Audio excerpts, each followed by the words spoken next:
To my dreams, hey, guapole, the food tastes better. I stopped smoking squares, healing from the inside out, making repairs. I forgave some people, thanked them for the lessons, cause holding on to it was blocking my blessings. No more stressing, worry dishonors God, so I just pray, and I'm loving my odds. Mingle with like minds, gravitate where light shines. Graduate, masters, your rhymes ain't like mine. Big Dank from the west side, this is my best self. Taking vacations, hoping the rest helps. Got a career now, loving what's ahead. My spirit is free from the stuff that I shared. I feel good now, ain't that what life's about? Thank you for new days, something to sing about. Let's do it a new way, more than just talk about. Today's a holiday, that's what it's all about. I feel good now, ain't that what life's about? Thank you for new days, something to sing about. Let's do it a new way, more than just talk about. Today's a holiday, that's what it's all about. I'm feeling so good now, walking on higher ground. Got out the country, visit some new towns, made some new friends, let go of some bad ones. Soon as that took place, everything got fun. My lifestyle going up, opportunities showing up. I'm back where I wanna be, no headaches and throwing up. Reconnect with the homie, it's positive energy, vibes and wavelengths. It's all about frequency. I'm back with my first love, it feel like the first time. I'm back in the studio, this ain't my first rhyme. I wake up every day, blessed as heavenly. Before I ain't say much, now I got much to say. Raised my credit score, got rid of some past debt. Heard that's attractive, well call me a magnet. Plug into an outlet, living life outright. All on my Kid Cudi, focusing day and night. Right? Now ain't that what life's about? Thank you for new days, something to sing about. Let's do it a new way, more than just talk about. Today's a holiday, that's what it's all about. I feel good now, ain't that what life's about? Thank you for new days, something to sing about. Let's do it a new way, more than just talk about. Today's a holiday, that's what it's all about. Feel good.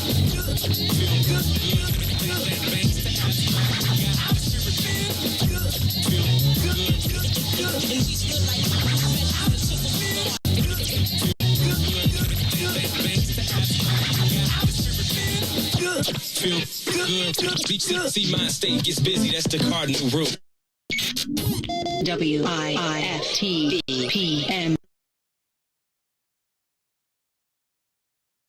What's in it for the black people? For Ruthie Moore, for Todd Stroger, I am the host of the Maze Jackson Show, asking every single day, what's in it for the black people? And if you don't like it, you can still tell them Maze said, Mayor Lightfoot, man, we ain't accepting that. We ain't accepting that. Let's go. Yeah. Let's get down to business and go ahead and address the facts, man. Lightfoot seems more lesbian than black. Rahm Emanuel's another case. He was just as tired. 50 closed schools left much to be desired. Police had Anjanette naked on that body cam. They suppressed the footage so it couldn't touch a lot of hands. Reminds me of that 16 shots in that cover up. Both of them similar, so I went and dug it up. George Floyd killed, a lot of riots happened in the town. Southside burned and they wouldn't let them bridges down. Grandmother sick, need a prescription and plus a couple groceries. You gon' have to travel struggle just to get it now. COVID-19 out here shutting all the business down. Not enough SBA loans to even give around. So many failed businesses that you could put them in the pile. If you don't survive the pandemic, it's gonna sit you down. Sing, dance, play ball, entertain, and crack jokes. Government infested black neighborhoods with crack smoke. System that milked us so bad we got lactose. Still trying to find out what's in it for us black folks. We sing, dance, play ball, entertain, and crack jokes. Government infested black neighborhoods with crack smoke. System that milked us so bad we got lactose. Still trying to find out what's in it for us black folks. Shout out to Willie Wilson, hope one day you get to send it. We need some different players in the game to handle business. Too many shady characters like Madigan and Blago. But when you really break it down, it's typical Chicago. City full of gangsters, it's what the land was built on. Same streets with hood legends, DNA get spilled on. Carjackers out here lurking, trying to get they steal on. Looking for a block to put them Hellcat wheels on. Let us give bogus appraisals a red line. Car crackers out here getting minimal fair time. And I'm concealed carry, I stay with the pipe. But Illinois gun laws giving minimal rights. Stay up on the swivel, make sure I'm moving tight. Check all of my mirrors when I pull up to the light. Pick my homie up from out of town, man, he caught a flight. He was hella nervous, told him, shorty, this is a way of life. We sing, dance, play ball, entertain, and crack jokes. Government infested black neighborhoods with crack smoke. System that milked us so bad we got lactose. Still trying to find out what's in it for us black folks. We sing, dance, play ball, entertain, and crack jokes. Government infested black neighborhoods with crack smoke. System that milked us so bad we got lactose. Still trying to find out what's in it for us black folks.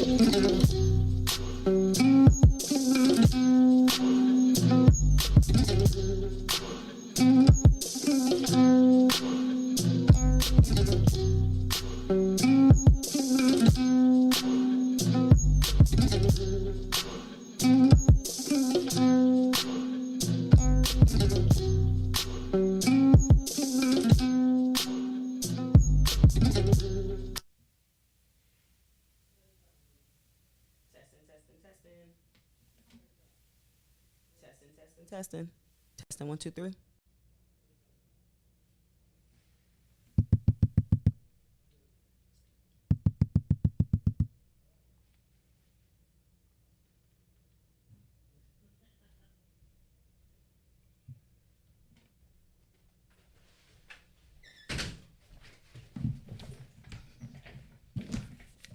Y'all probably around here like, what the what? Wake up, Chicago! Wake up, world. This is the Mace Jackson Show. I'm your host, Mace Jackson. Got my girl, Ruthie Moore, and DJ Riis, the ruler, is not in the building. So how you like them green apples? But like I said, one monkey don't stop the show. Oh, you can't even say one monkey don't stop the show no more. Just say person. One person don't stop the show. It's not as colorful. Literally. Monkey. Anyway, yo, what's up? This is the Mace Jackson Show. I'm your host, Mace Jackson, here on a Friday. It is Friday, July 15th. Riis knew not. How you gonna be late on payday? Oh my goodness. How you gonna be? Do I? You lucky this don't count on the payroll. I mean, really, if he should, it's more like let me take off on payday and not be late. Well, let me tell you what. You can't. That's why you don't. You know what? That's why on payday I didn't pay till 5:00. Like your checks would be available at 5:00. You mean like for physical pickup or direct deposit? Right. Which one? Well, I usually did physical.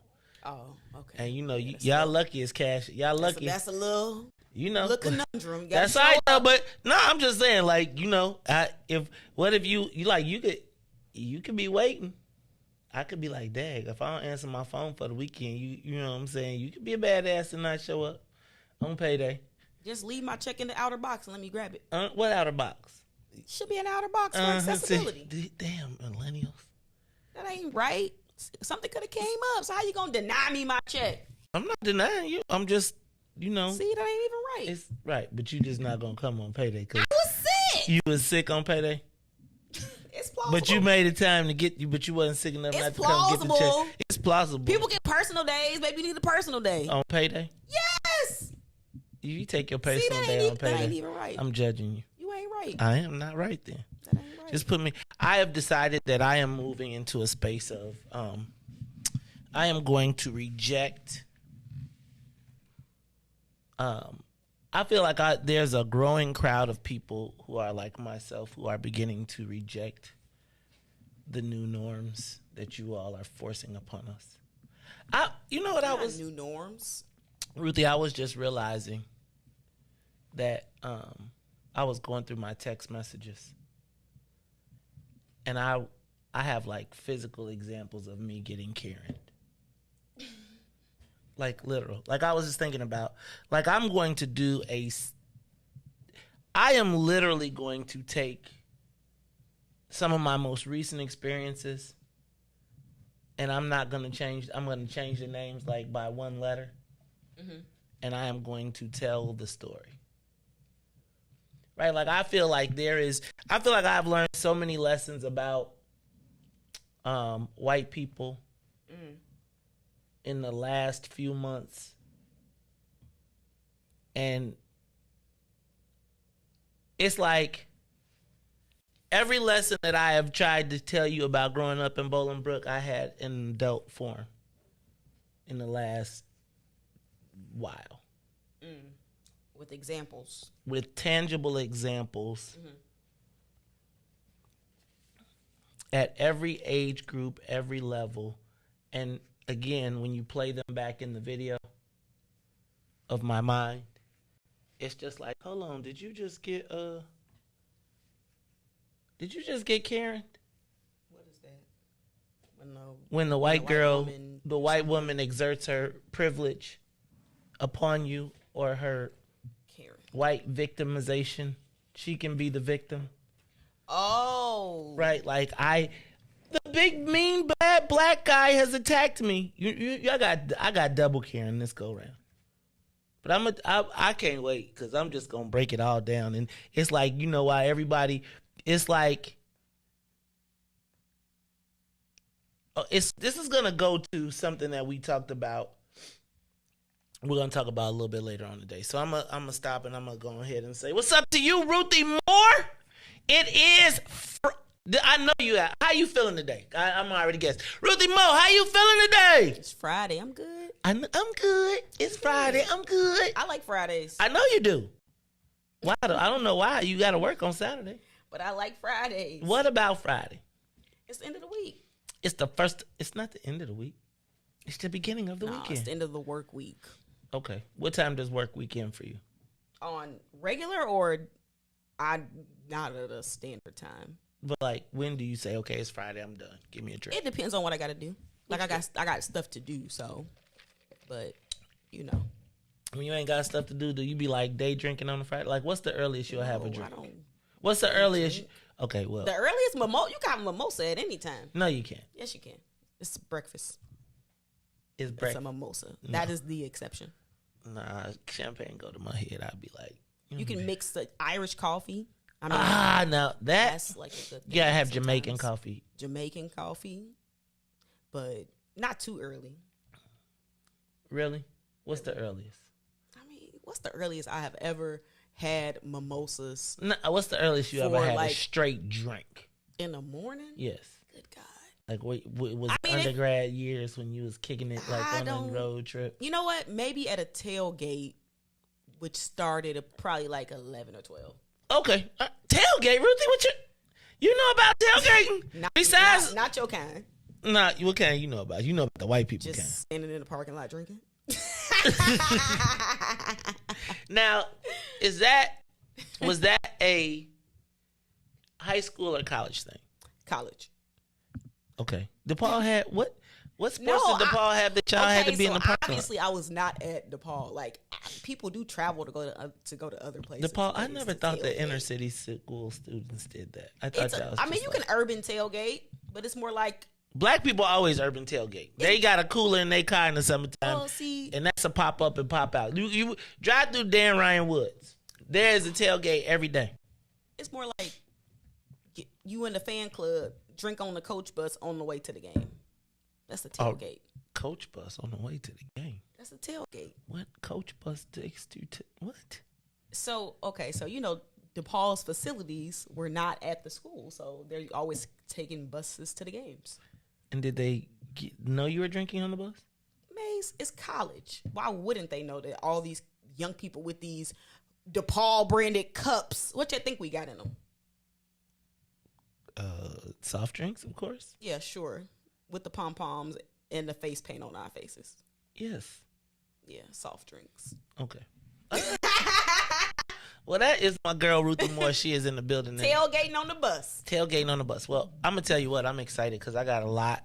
So, yesterday, Ruthie, I went to TP and spent some significant amount of time there where in the co-working space, I acquired a table.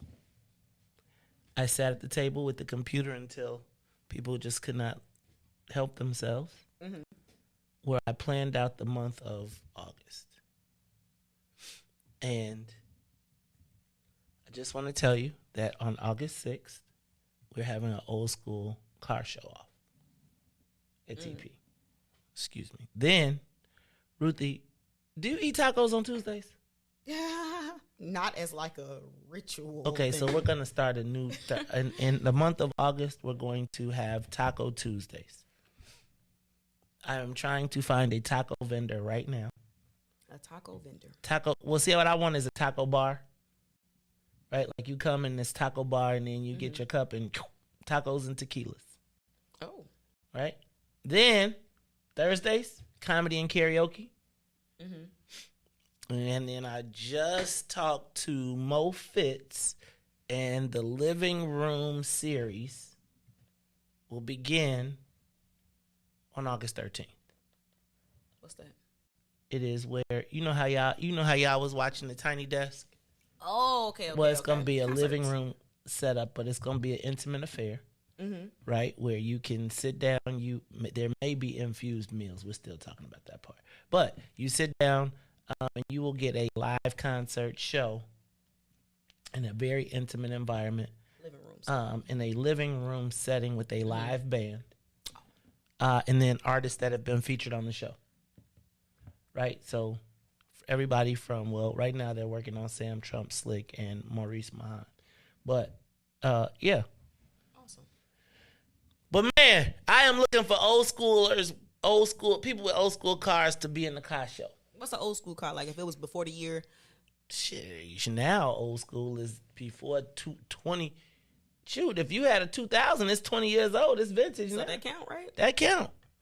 Keep your car buffed. Like I really want to do like a car show off. Like just bring your cars, shine them, and put them out. Pop up the hood and let everybody see. And then we vote and see who got the best cars in the categories. Oh, you vote. Okay, I was wondering how you Right, win. like you got a little fishbowl. Everybody who come in, they sign up. They get a little thing. They drop the tickets in the bucket. Oh. Then you vote for your best cars in each category. I've never been to a car show. This is my own kind. I ain't never been to one, but I did see Rick Ross had one, and I saw that, and he bought a lot of cars there. And he bought a lot of cars. Right, because people. There wasn't no car show. There was a car for him to acquire. And you know it though, but I think I bet it was a bunch of car swapping and trading and stuff. Yeah, in this economy, I bet. I did not realize. Can I tell you, I get more stops in the old school than I do in the Porsche. People like. Whoa, I'll trade you. I've had people in stupid cars be like, I'll trade you. I'll be like, come on. Then they be like, psych. Just see what you gonna say. I'll see what you're gonna say. However, it is crazy to watch how white people respond to the car. Like, white people, when they see me in the Porsche, they want to look the other way. They want to be like, I don't see you, I don't see you, I don't see you, I don't see you. I be like, I know you see me. But then when I'm in the old school, they be like, nice ride, dude. Holy cow. Police be pulling up. I didn't even have on no sticker. I thought the police was pulling me over. He was like, I just wanted to see the car. Don't worry about the sticker, man. Okay. Yes, sir, officer. But not to mind you that I had a traumatic heart attack in the process. Because once you see the flashing red lights, you be like, oh, they Lord. turned on the lights. And a white cop, too. And it was just like a movie. That's a little weird. Whoop! Then I told you about the Chinese... Excuse me. I told you about the AAPI officer that pulled up on me and said, man, that's a nice car. I work a lot. I have to work my whole life to get a car like that. What do you do? Oh. Man, dog, drive? But you know, if you say something smart, then the next thing, who do you think you are? What are you, a rap or something? I don't know, man. All right, it's the Mace Jackson Show. I'm your host, Mace Jackson. Got my girl, Ruthie Moore. We don't have DJ Riis the Ruler right now, so I'm not going to do airplane sound effects. I'm going to go straight to the headlines before Tennille started texting me. Shout out to Payday. It is the first. No, it's not the first. It's the 15th. This is my favorite payday of the month because all the other bills ain't due. Right? I got something for you. What?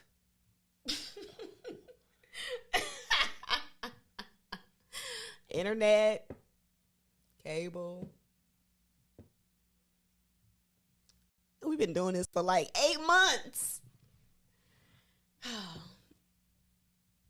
Payday is never an easy day to tell this man he got to pay some bills. It's not even that much. Really, it's not. Pocket Okay, I'm going to change. take it out of yours. Good. All right. Since it's pocket change, I'm going to take it out of your pockets. All right, y'all. Did you see the story? Have you been seeing the story of the 10-year-old abortion recipient? Yes.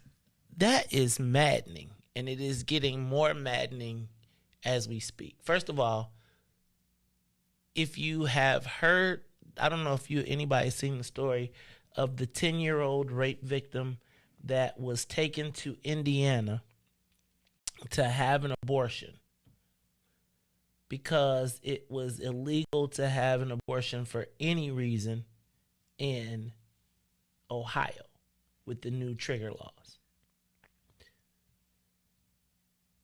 People said it was a suspect story.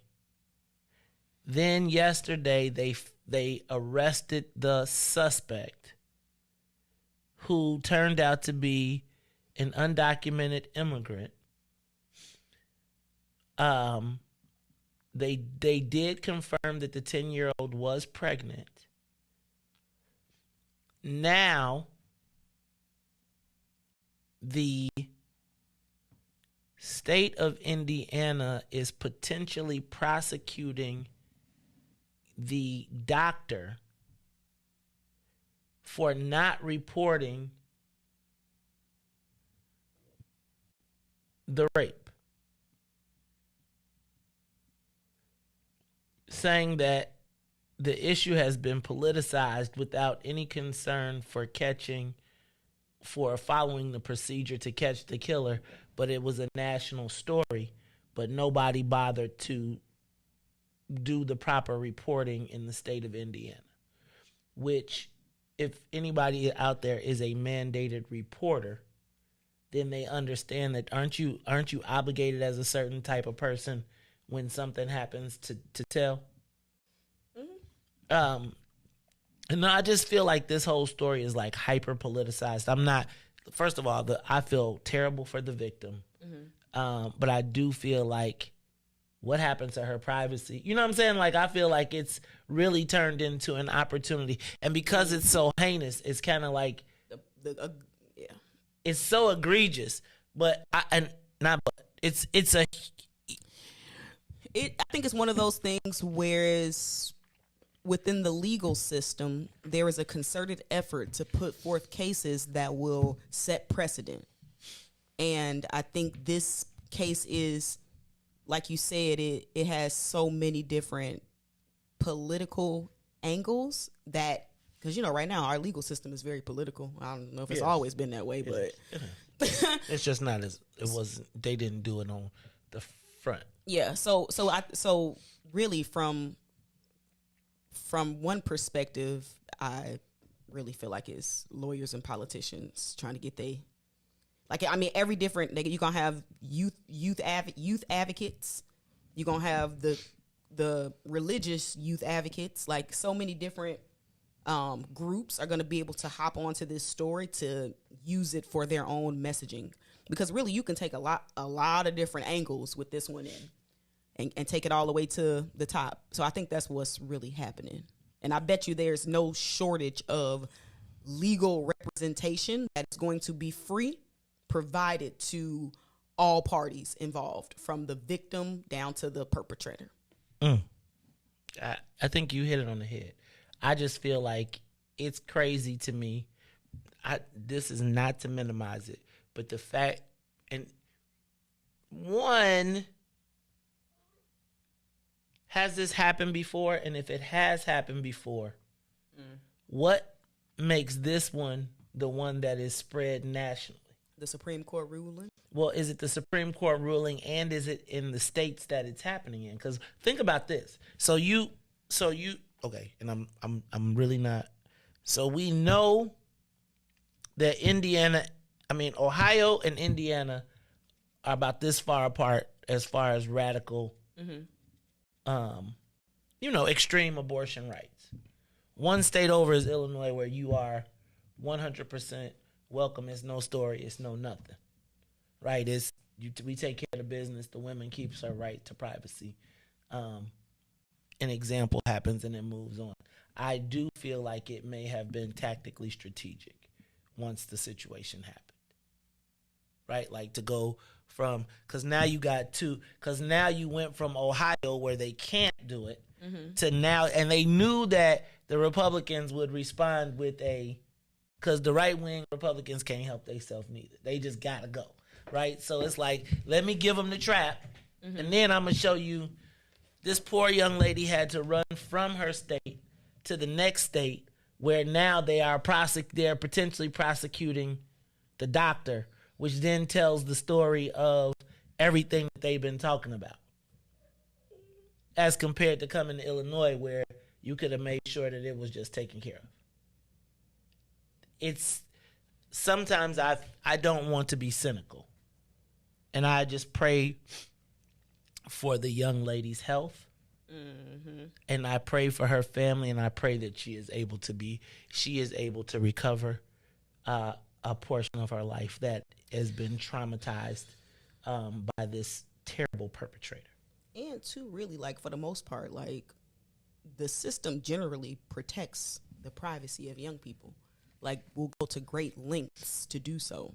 Well, I think they're doing it with this one.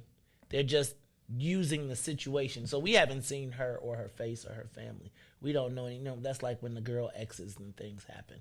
But eventually, we know they're gonna, because the internet is undefeated. All right. St. Rita was packed yesterday. At St. Rita of Cascia, for Officer, I believe his name was Officer Green, the St. Rita alum police officer who was shot breaking up a fight in Beverly on 103rd. We're going to talk about that a little bit more. That thing just does not sit well with me.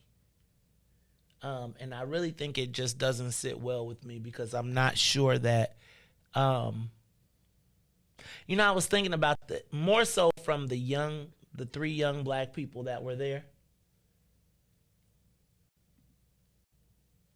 Like, I feel like we know.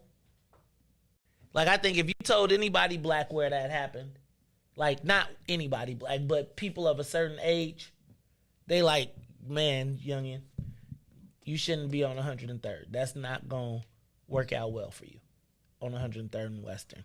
But I want to know what are the signs that we need to start teaching or recognizing to know when you on hostile ground. Because sometimes, like, I feel like my spidey senses be like, yo, like, I know if I'm going anywhere where it's Irish people, get there between 5 and 6. Because they're going to start drinking at some point, respectfully, and you could be any filth, flarn filth, because you saw what they did to the mayor at the Irish parade, right? So I want to talk about, like, how do we make sure, because I do feel like our young people don't see no boundaries. They be like, man, if I want to go here, I'm going. And I just feel like, man, it's a weird thing. And so I want to talk about Black Sundowns in Chicago. I don't know. Chicago has seen a 20% increase in rat reported sightings. I got it. So Carrie is going to get a pass for this because this morning when I opened the gate, I saw the biggest rat. And I mean, it was so big and it was in so much light that I could see it in complete detail. like big old pink ears. Like, I could see his eyes. I could see it all. And I was just like, damn. Eating good. Man, Charlie. I was like, good thing I wasn't on. First of all, I was just tremendously glad that the garage door was down. Because, golly. Yeah. So, seen the big old rat this morning. The ComEd case is moved to March. These people be getting the plug, Joe. March of what, 2035? 2023. Like, you said Ed Burke. I said Ed Burke's trial got moved to November of 2023. You was like, that's 2024. Mm-hmm. Right, because by the time they motion a couple things. Oh, come on now. He playing the long game. Oh, it's winter. We're going to have to cancel. Right, because it's going to be another wave of COVID. Right? Goodness gracious. Man. I ain't mad. It's a strategy. If you got the bread to stretch it out, stretch it out. Stretch it out. He playing the clock. His brother said it's time for him to stop running. He like, if I was Ed Burke, I run. You got to beat me. Like, if I done made it this long, I'm sorry, right? I'm not necessarily, like, he ain't been my best friend, but I must tell you that if I done made, like, the crowning achievement to Ed Burke would be, like, if he made it through and the mayor didn't, I retired the day after I got sworn in. I mean, he ain't got nothing to lose. Right. I mean, I hold on to my freedom as much as I could, too. He just buying his time. Lord, DB. The Obsidian. I told y'all about the car show, karaoke, and spades. How about NASCAR street racing in Chicago? Did you see the mayor's about to sign a deal for NASCAR to be doing street racing in Chicago? Mm-hmm. So I wonder. So the Sun-Times was putting in it. They were saying, like, we got to get some money out of this because she's just letting it do it for, like, a branding thing, apparently, and to attract tourism. But I got to ask, what tourism is NASCAR attracting? And how you going and wait, so you going to close our, no, she talking about national tourism. You going to close our street down for white people that don't want us to be on their streets? You know, Uh-oh, you going to tell me a video game? No, not a video game, but I think that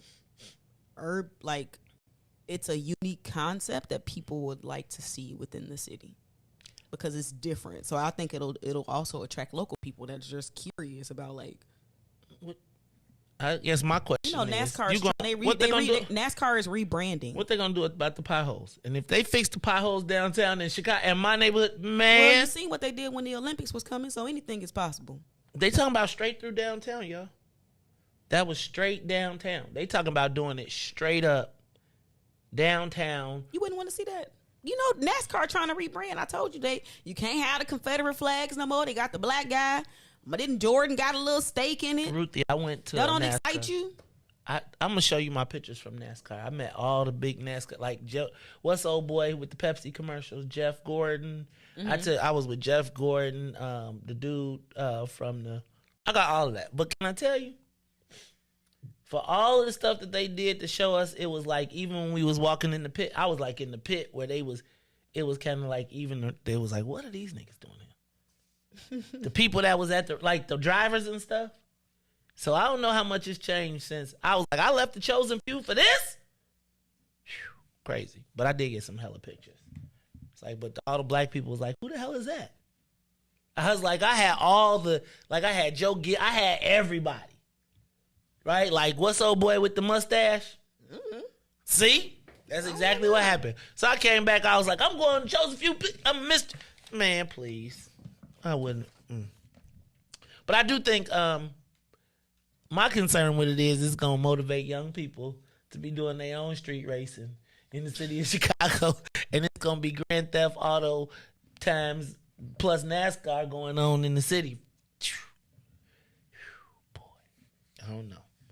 All right, y'all. Did you see the Cubs got sued for being less accessible after the revamp?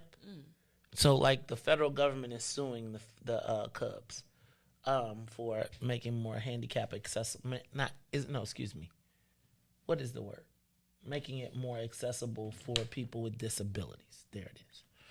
And then finally, not Ivanka, but Ivana Trump was found dead yesterday at the bottom of the steps. But they said it was natural causes. Well, naturally, if you fall down a flight of steps at 79, You're gonna be. Once the hip go, right? But they said they found at the bottom of the steps. She's the mom of Eric, Donald Jr., and Ivanka. You could tell though, because it's a difference between the Trumps. Like the other two after them, the ones after them, they had issues. It'd be funny too, because you could tell the three be like, they be like the three. It's the three, then the one short, kind of robust one. I don't know their names. And then it's Barron, who's on the spectrum. The little boy. He ain't little no more. How do you say he on the spectrum? He is. Okay, I thought that was the proper way to say it. He is on the spectrum. You ain't never seen him? Okay. All right. Okay. Anyway, y'all, this is the Mace Jackson Show. I'm your host, Mace Jackson. Got my girl, Ruthie Moore. And it looks like he's in the building. I think he done made it. How you be late on payday? Look. DJ Riis the Ruler. How you feeling today? Blessed by the blessing. Apparently had too much rest. Man, you ever? Nope. I went to sleep. I had my alarm on. Right before I went to sleep, I even asked my girl, can you turn your alarm on? It's, sometimes how you feel like you need an extra alarm. We ain't needing one of them alarms. I set 2 alarms every morning. My phone is set for 4 and 4:15. So I got a 4 o'clock just in case, but usually I wake up 3 minutes before. I figured something was like when it was 56 and I ain't hear nothing jingling, I was like, oh, Lord. And then it's the summertime. So, and then I'm going to tell you, he was up on the roof. Open my eyes. And you know how you open your eyes, it looked like at 6 o'clock. It looked like 6 p.m. I opened my eyes. And I didn't even want to look at the phone like, man, this look like 8 a.m. in my head. This look like 8 a.m. That's what I look like. This look like 8 a.m. Damn. I just looked. And I was like, man. And then I was like, wait, what time? And she was like 6:04 or something. I was like, oh, that ain't too bad. It's only a 15-minute drive, so. Well, y'all, it looked like DJ Riis the Ruler is here. Well, dog, I hope you got some. I mean, if you got to sleep till 6, man, you got a whole extra hour in there. Man, I can see my problem is I do too much and I need to go to bed. That's what it is. Man, it's hard though. Sometimes you just be, sleep be just getting me. Sleep just be pulling me into Carrie. I think Carrie just be like, dude, don't even get the remote controls after 8 o'clock right now. But I do think, what I do think?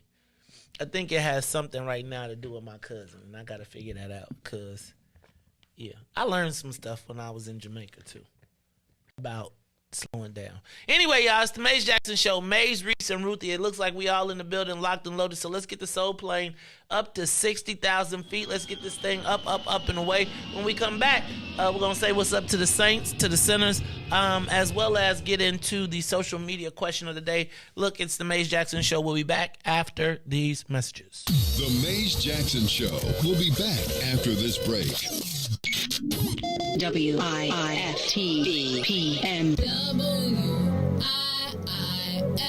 WIIFTBP. Media's just for you and me. WIIFTBP. Media's just for you and me.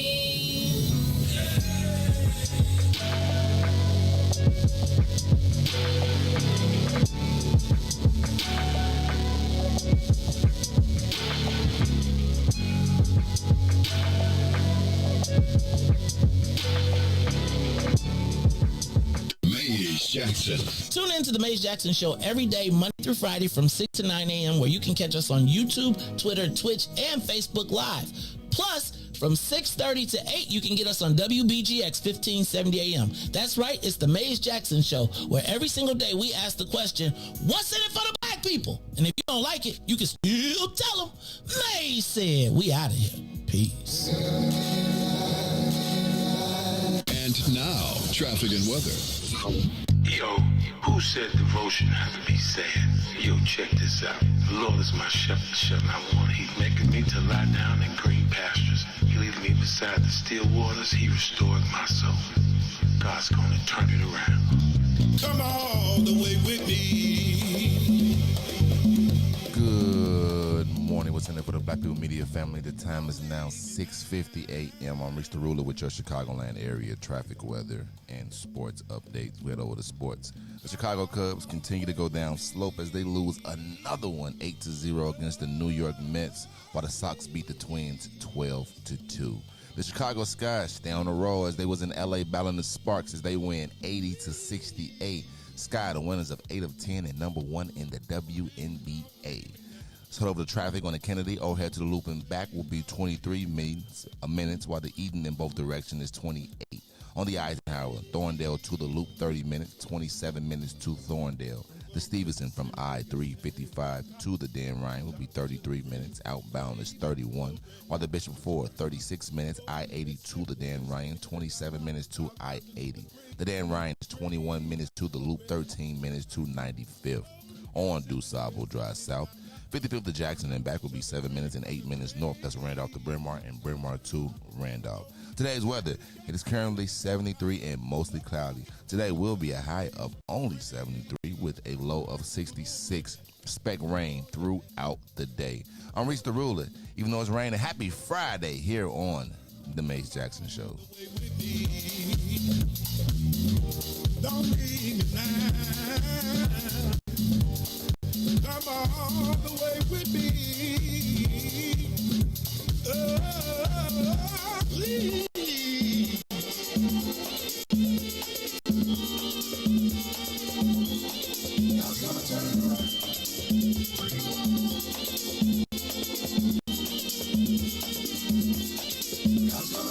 You are listening to the Mace Jackson Show. I'm your host, Mace Jackson. Got my man DJ Riis the Ruler in here. He made it in he made it in less than like 6:30, maybe 6:30, 6:45, something like that. But it's all good.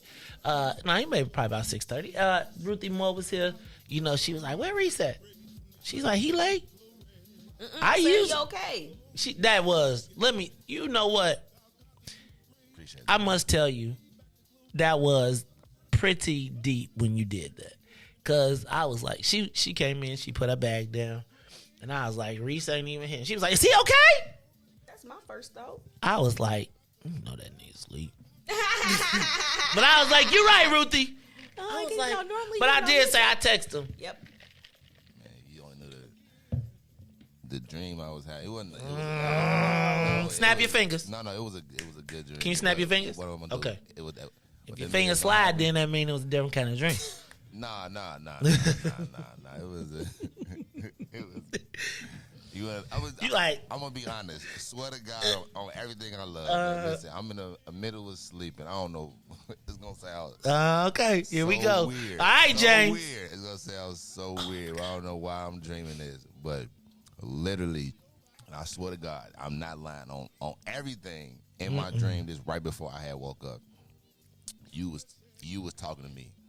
I swear I'm not lying. It was the voice of God. I was not lying to you. You was like, "God, your voice this high?" And you was like, "Hey man, thank you, Riis." And then I woke up. That's what made me like jump up. I was like, "Oh snap!" I swear to you, in my dream, you was like, "Man, I appreciate you, Riis," and I jumped up. You must have heard me talking about Payday. He was right around Payday conversation. I was like, "Man," I'm like, "Oh man." Oh man, it's all good, man. It happens to the best of us sometimes. But it's all good, man. You know, it's like it's one big family, man. You know, as long as the computer didn't need to reboot, I'm all right a little bit.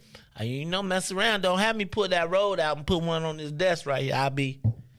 And now it's the Mace Jackson. Let's go. Right, man, Glenn, man, hey, Joe. The people been listening to the show. People like, "Hey, man, y'all need to do something with that." Man, Ruthie, you know who called you yesterday? You know who that was who you was talking to yesterday? Who?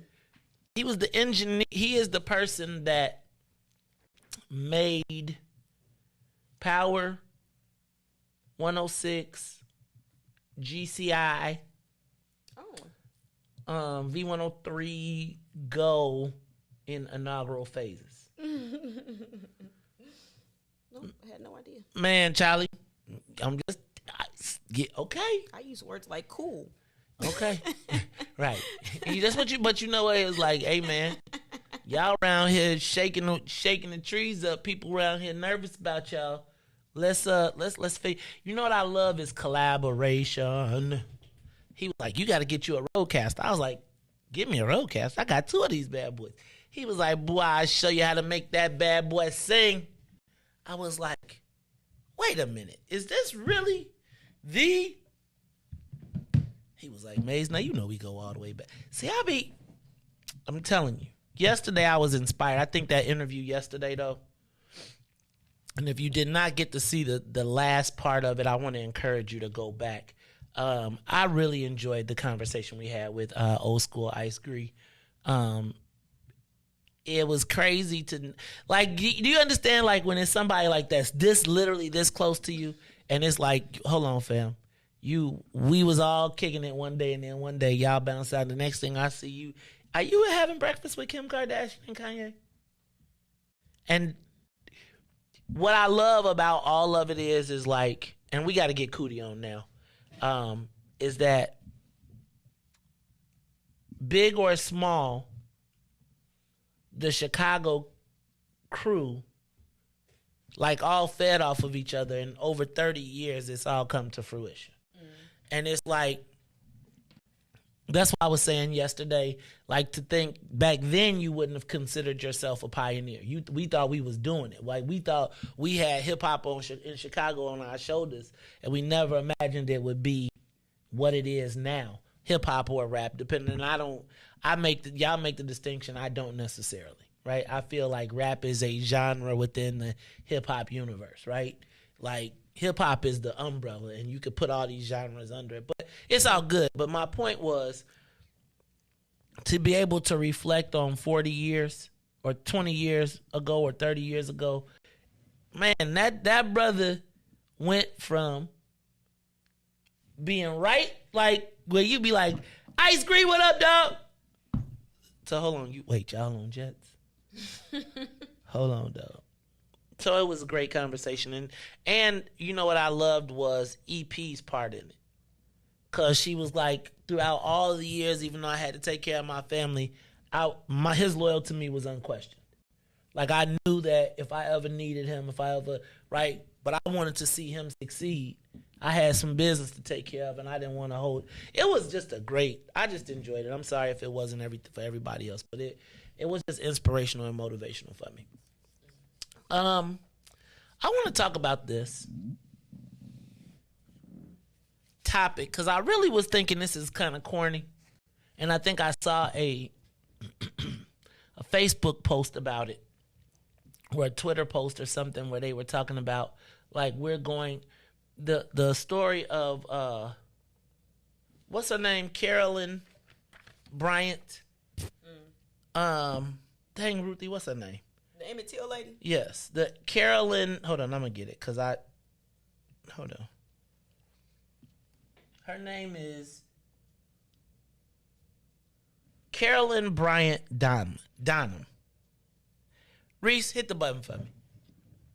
I want to talk about this for a minute. I know we're a little bit off. And I got to say what's up to the Saints. What's up to the Saints from WBGX 1570 AM who tune in to us every day, 6:30 to 8. You can give us a call at 872-259-7474, 872-259-7474. Shout out to the Sinners who join us every day at 6 and got to stay late till 9. And you can watch us on Facebook, YouTube, Twitter, and Twitch. I did not get all that in, but I'll keep on hitting y'all over the course of the show. But, Riis, I still want you to hit the button before the break. So go ahead. You ready? Let's do it. It's time for the social media question of the day. Should charges be pursued against Emmett Till's accuser, Carolyn Bryant Donham?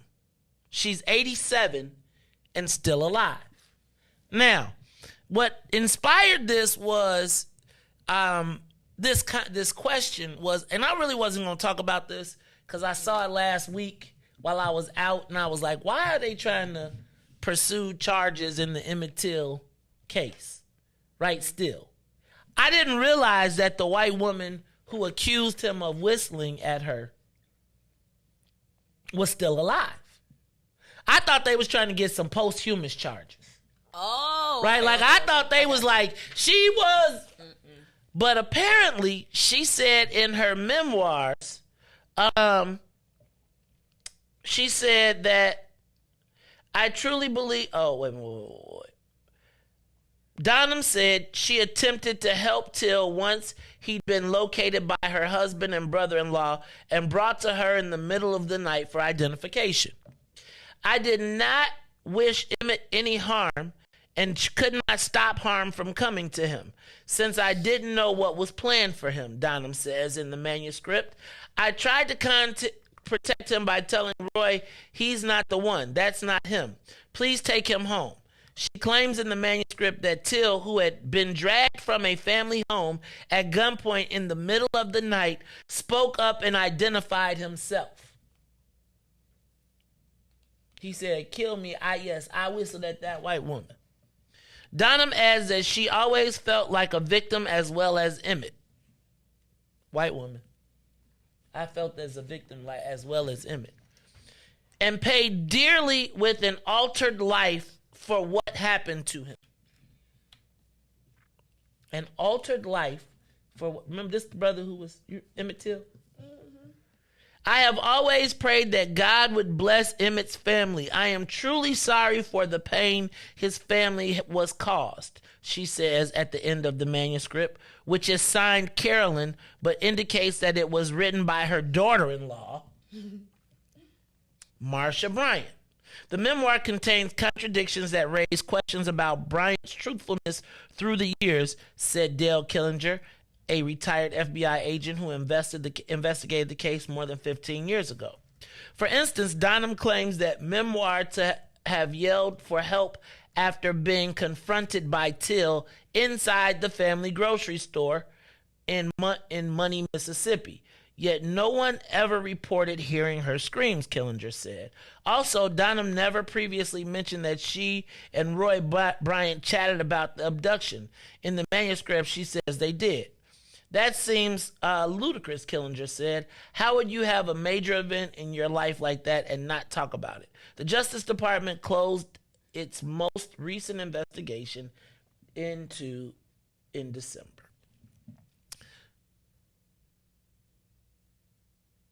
The social media question of the day. And I want you to open up the phone lines, and I really want to hear from Black people on this subject. I particularly want to hear from, if we got seniors out there, or if anybody was around when Emmett Till's body was found, if anybody was alive, I'd love to hear from you. I'd love to know what the death of Emmett Till meant to Black people. Then I want you to take that and I want you to tell me, should we prosecute this 87-year-old white woman who basically kicked off the lynching of Emmett Till? Now, the reason that I'm asking this is because I believe that our instinct is to say it happened so long ago, forgive her.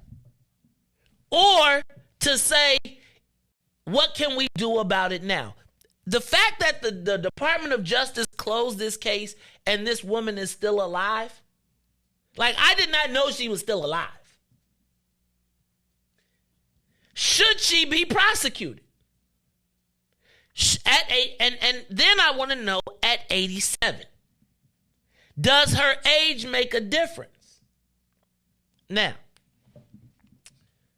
then I want you to think about Bill Cosby. How old was Bill Cosby when they prosecuted him? Then I want you to think about what would happen if she was a Nazi war criminal.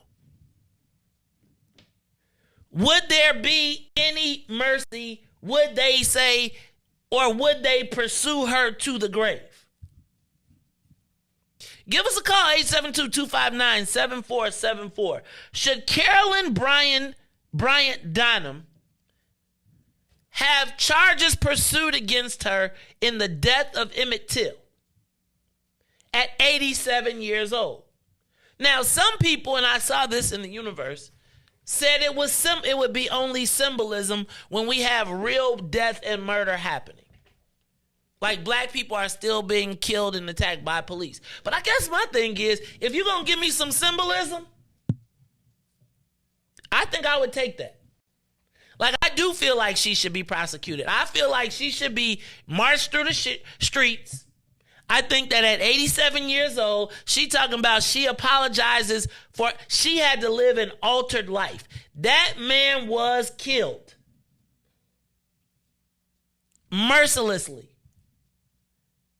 And my question is, should the country go after her?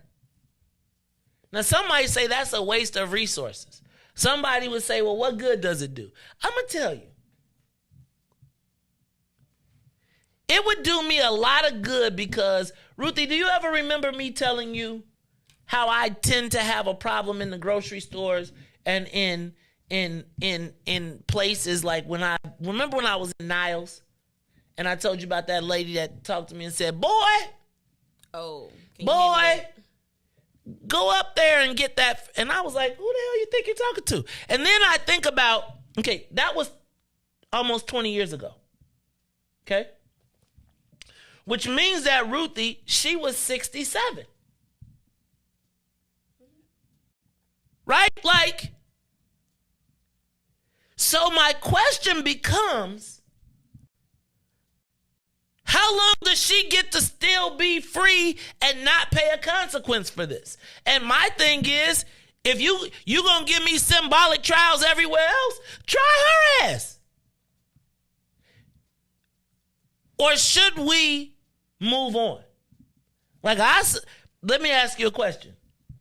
And then I want you to answer it. But what would happen again if she was a Nazi war criminal?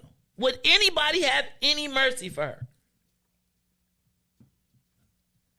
Well, I can't speak to the Nazi war criminal part. But, I mean, if history shows us anything, is that they will prosecute them after they done changed their identity, changed their life around. They will get them. We see examples of that from the men to women. They will get them. With this particular one, I think they should pursue it. Lock her up. The proceeds from that memoir should be going to the victim and the victim's family, not her and her family. And that's my position. Pursue the warrant.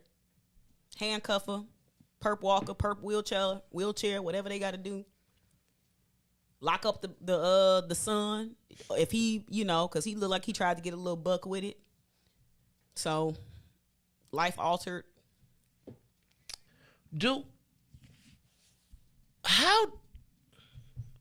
Give us a call, 872-259-7474. How do we deal with living racists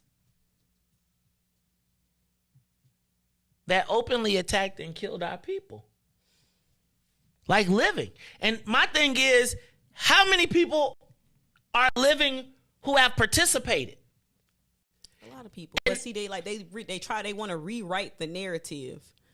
That is the problem with the whole liberal movement. The downside to the liberal movement is that y'all grandmamas, some of y'all mamas was Carolyn Bryant. Like, so that's why it's so, that's one of the challenges, I think, with the reshaping of the country.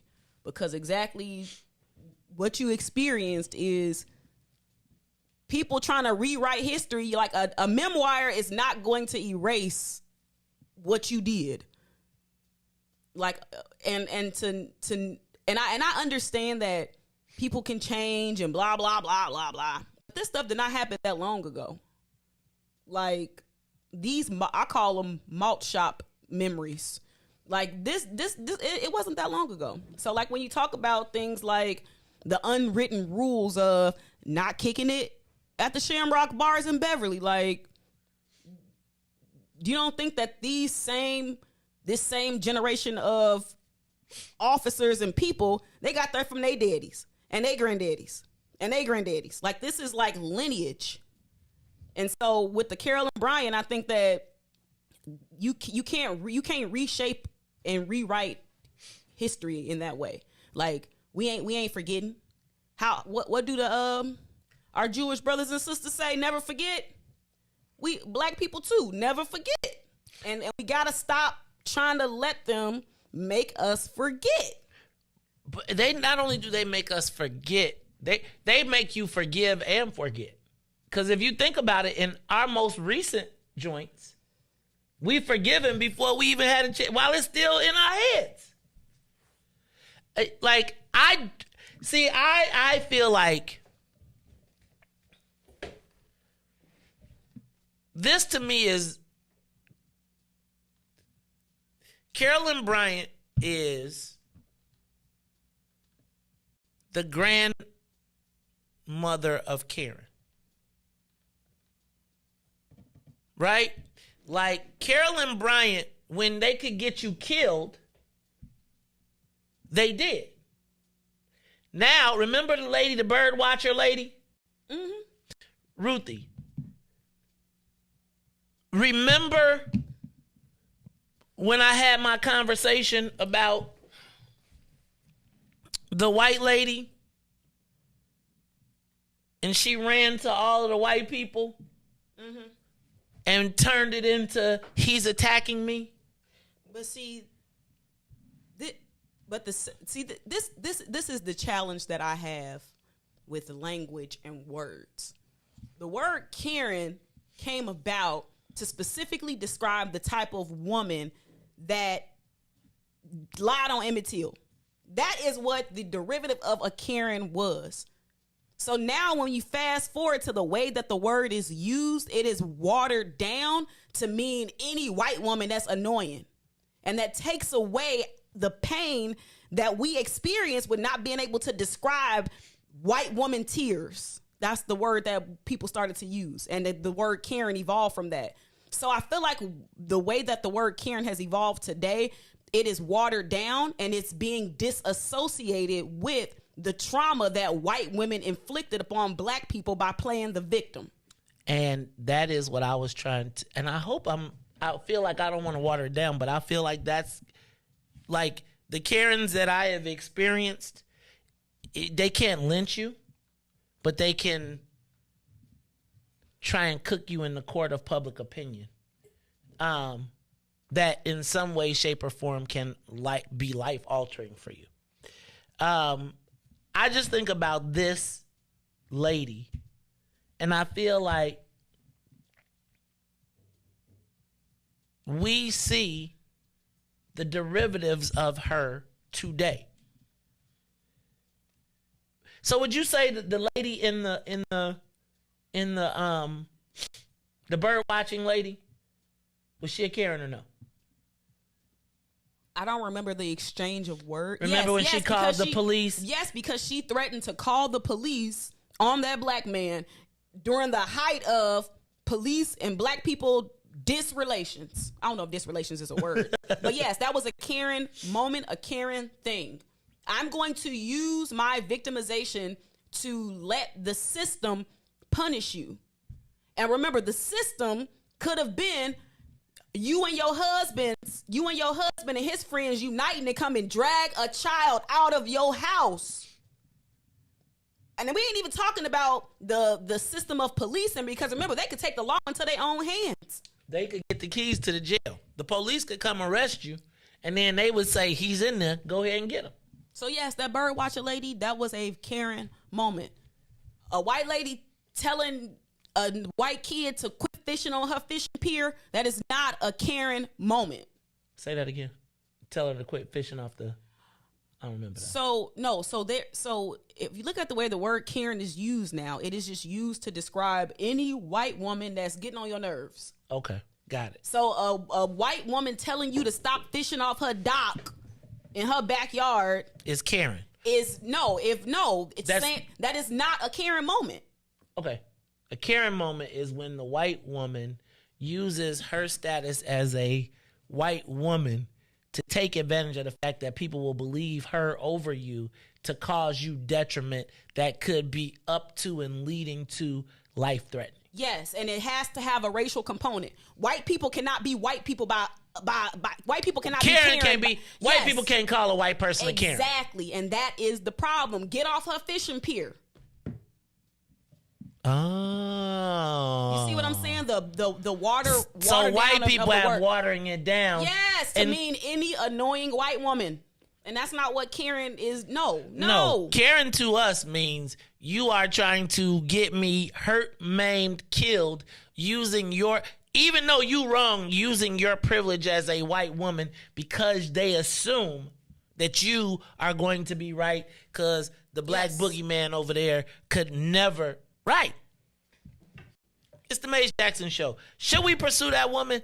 Look, y'all gave me, if Obama was the symbolism I got, if we shall overcome is the symbolism I got, I'd like to see Carolyn Bryant Donham in handcuffs. I'm with you. In county jail. In Durham, North Carolina, because guess what is in Durham, North Carolina? In jail. Black people. And let me tell you, they probably gonna stop and take her to get, but go get her a hamburger, but drop off at the county. And then be like, take the picture and show all the black people, this the lady who kicked it off. She set them up. Better yet for black people, you know how people get set up? She set them up. That's probably why she said that she tried to tell them no, it wasn't, so to make it seem like that she didn't point them out and said it was her fault. But they done dragged this 14-year-old boy into your house and got him at gunpoint. They got him at gunpoint and they showed. Now, have y'all noticed also how they have now taken the story and added the black people to it? What black people? So, like, did you see like when they did the Emmett Till story on TV? And I'm not saying that it didn't happen. My great aunt was the woman in the car. My family are rights. My grandma is a right. That is my third generation cousin. So check this out. In the movie or in the TV show now, they now talk about the black dude who was a part of it. Right? You talking about the one that they had left and had to come back and like testify? Which black dude? There's a black dude who was part of who did the tying up and did all the stuff. Because, you know, they made Negroes participate just like they did on the plantation. It's like, nigga, you going to be part or we going to do you. Really? But my thing is, in them doing that in the new dramatization on TV, right, what they do is they have now added us to the story. Now, I'm not saying that it didn't happen. But what I am saying is if you've never seen this story and now all of a sudden somebody going to say you did it to yourself. They showed the jealous black man who was like, you better leave, sister, you know. So my point is, as they tell this story, they are now trying to, because it's going to raise up. My question is, to me, what nobody talks about is this is so many people's grandmother that be at your Thanksgiving dinner. Right? That be sitting right there with you. Now you ain't gonna say nothing to her, but you gonna write a letter about me. But fundamentally, you have to be, if you over 75 years old, you gotta explain to me where you was at. Where was you at before I'm gonna open up, right? Remember how I told you my attorney that was the dude who went in the door at Fred Hampton's? Like, you be sitting next to these people and they, like, if you sitting next to a 75, 80-year-old white person in Chicago, you can best believe somewhere in their universe, if you sitting next to somebody 65 and up in Chicago, you can best, that grew up here, you can best believe they have had some Negro moments where black people did not end up on the right side of it. Real talk. If you was around during Dr. King in Chicago, white, You was throwing some rocks. You was doing something. I didn't see very many Chicagoans marching. And so I be thinking about all the people that don't nobody say nothing about no more. Again, I'm riding to Champaign with my lawyer. I had just watched the special, and they was talking about the Black Panthers and Ed Hanrahan and people going in, and he says, yes, they were terrorists. We had to I'm sitting next to a dude who literally, and it's like, we're business partners. Who drove? Me. All right, here, man. This next exit, I'm going to let you off right here, man. Nah, because I had a Fed case, okay. and he was for the federal prosecutor. So it's like, right? He didn't have no scales of justice on his face neither. But he had us. Yeah, but guess what he had? Worse. But he probably had the. But I say it all the time though, and that's like another reason why I say our politicians. No offense to any politician, they same ages, 60 and up, like the majority of them. They've been in there, they've been there for 30 years. And I always say, imagine where they came from. Imagine who raised them, and then imagine who raised them. Like, we're not too far from slavery, y'all. Like, we're not too far from slavery. So them people that's, you know what I'm saying, like 70, 80 years old, they was. Think about how many people literally have a grandparent that probably don't ever. And that could be super white liberal that we ain't gonna never hear all the stuff that they say. If you and your family grew up in Chicago, if you was here during the 60s, 70s, and 80s, 60s and 70s, and if you was white during the Harold Washington era in Chicago, come on now. Don't play me. Now, ain't nobody gonna ask you no questions about it, but let's not get lost and let's not get twisted. And how far away are you from your grandparents? Let's go to the live line. Should Catherine Bryant Dunham be prosecuted even if she's 87 years old? Carly, you on the Mace Jackson Show. Shalom, Aki. What up, King Israel? I see you out there on the worldwide tour, man. You working hard, ain't you? You better tell them people to respond to the email. Yeah. We trying to keep you an open slot, man. They come on, man. I'm telling you, they don't want this smoke. They don't want none of this. They don't want no layups. Go ahead, Israel, though. You know you the king, brother. Go ahead. You think their grandparents was involved? Hell yeah. So what you think it's easy getting to them? I think all of these grandparents was involved, Israel. I ain't discriminating against nobody. I'm saying if my grandparents was getting discriminated against, there was only a certain group of people that had the power to discriminate. Now, that goes for Democrats and Republicans. Go ahead. Look, I see why they fighting back about that critical race theory. They don't want the truth to be told. I'm with you, bro. You know I'm with you. I'm just taking the low road now because the truth gonna come out anyway. It's in the Bible. The devil had 1,000 years to reign, man. This 1,000 years is up, but we won't come together for some strange reason.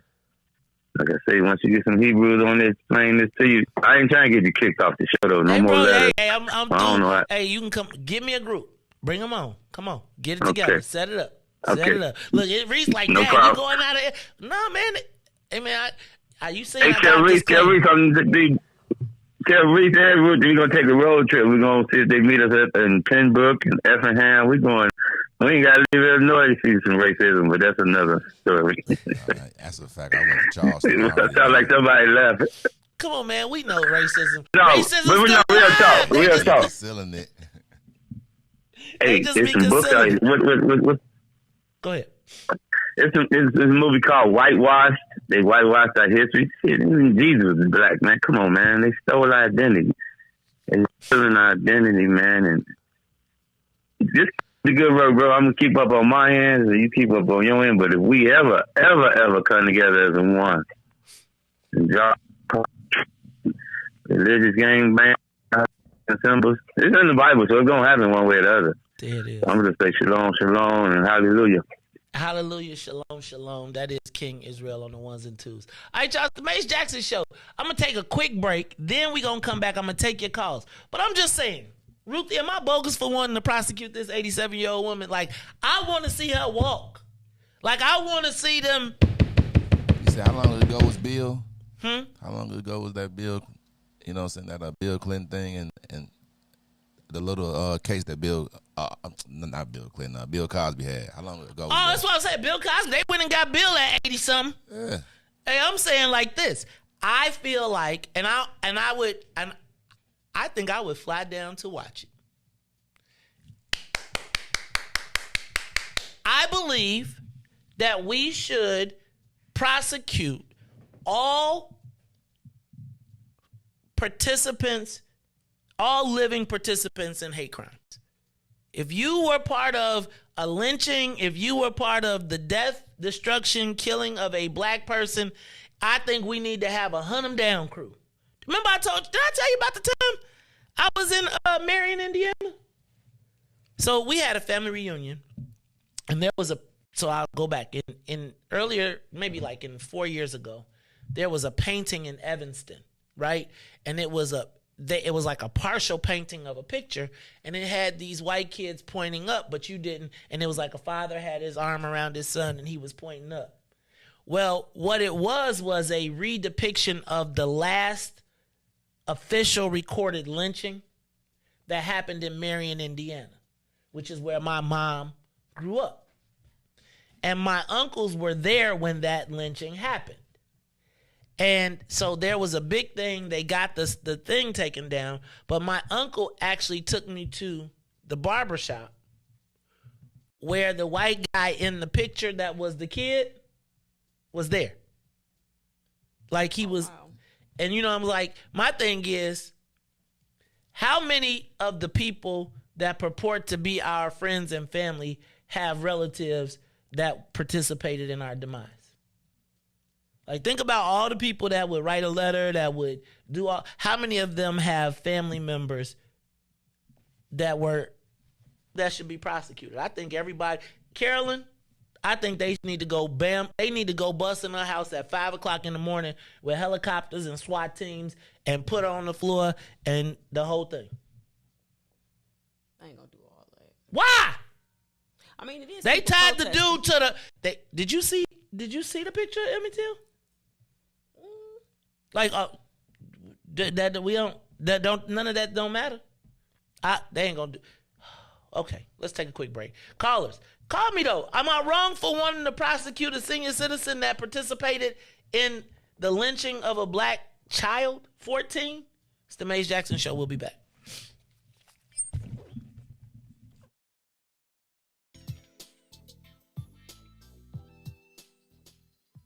The Mace Jackson Show will be back after this break. WIIFTVPM. Broken screen? Crash system? Are you in need of spyware or virus removal from your computer?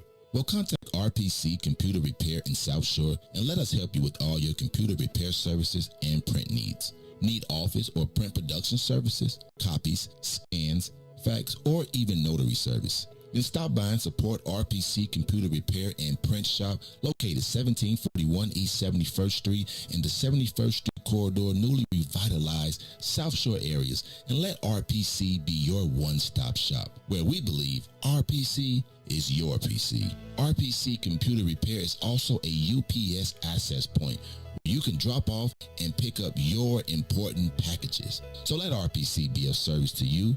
Call RPC Computer Monday through Saturday, 8 a.m. through 6 p.m. at 773-966-4457. That's 773-966-4457. Visit RPC at rpccomputeringinc.com for more information.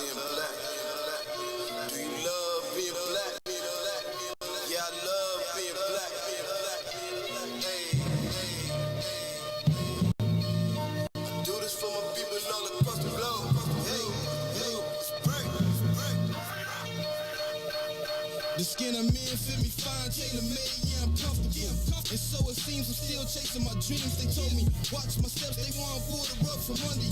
This is transparency, my life 3D. You live every word that I utter, report live from the gutter. Where the mind's hard to change, but we don't give up on our brothers and sisters. Cause we all need need one another. The time's getting closer. Revolution, feel it coming. I can smell it in the air. Inhale it, let it embody you. Because chances are the cops pull you over, they body you. Plus we don't trust each other, so it's just another obstacle. Why jump hurdles to make a change? It ain't optional. Olympian mindset in this booth with my binoculars. I see my vision getting clear. Just as what a prophet means. My music touch the people's soul. Black power gospel tunes. So many styles, watch me kick them like they soccer moves. Falling rank and file, this is my platoon. Soldiers at attention, ain't no Willie lynching. This the program. Who they think they kidding? Reinvent the system. Total reconstruction of our mental stigma. This ain't a game, boy. Still they think I'm talking about Nintendo's. That's a shame, boy. Augment reality. Better fix your brain, boy. I love my people, hope they love me black. I'm going hard and ain't no holding back. Watch me react. I put my fist up in the skies like a beacon for believers that one day we return to our greatest sin. We seek it all the glory we can obtain and keep reaching. Keep reaching. I'm painting this picture. I hope you see it. Guess what the theme is? I love being black. We turning up. I love being black. Say it loud. Man, I love being black. One more time. I love being black. Well, how about you to sing these tunes too? Customize for you a little something you can grow to. Feeling good about yourself. Melanated, mood muse. Always service humble pie. We don't care about who's who. Light brown or dark skin. This right here's for you too. We are the gods of the earth. Living proof truth. Say it loud if you black and proud. I salute you and that's a fact. Where you at? Let me hear you say it back. I love being black. We turning up. I love being black. Say it loud. Man, I love being black. One more time. I love being black. Super melanation, renovation of our databases. Gotta fix the trinity to make it past the matrix. There's a rabbit in the hole. No decision, you gon' chase it or just shove it for complacency. Here's your motivation. Black power in your veins. Up to us to build a nation. European mental detox completely we erase it. Cause you can't keep fighting over old information. Right, bring it right back. If you love being black, I love being black. We turning up. I love being black. Say it loud. Man, I love being black. One more time. I love being black.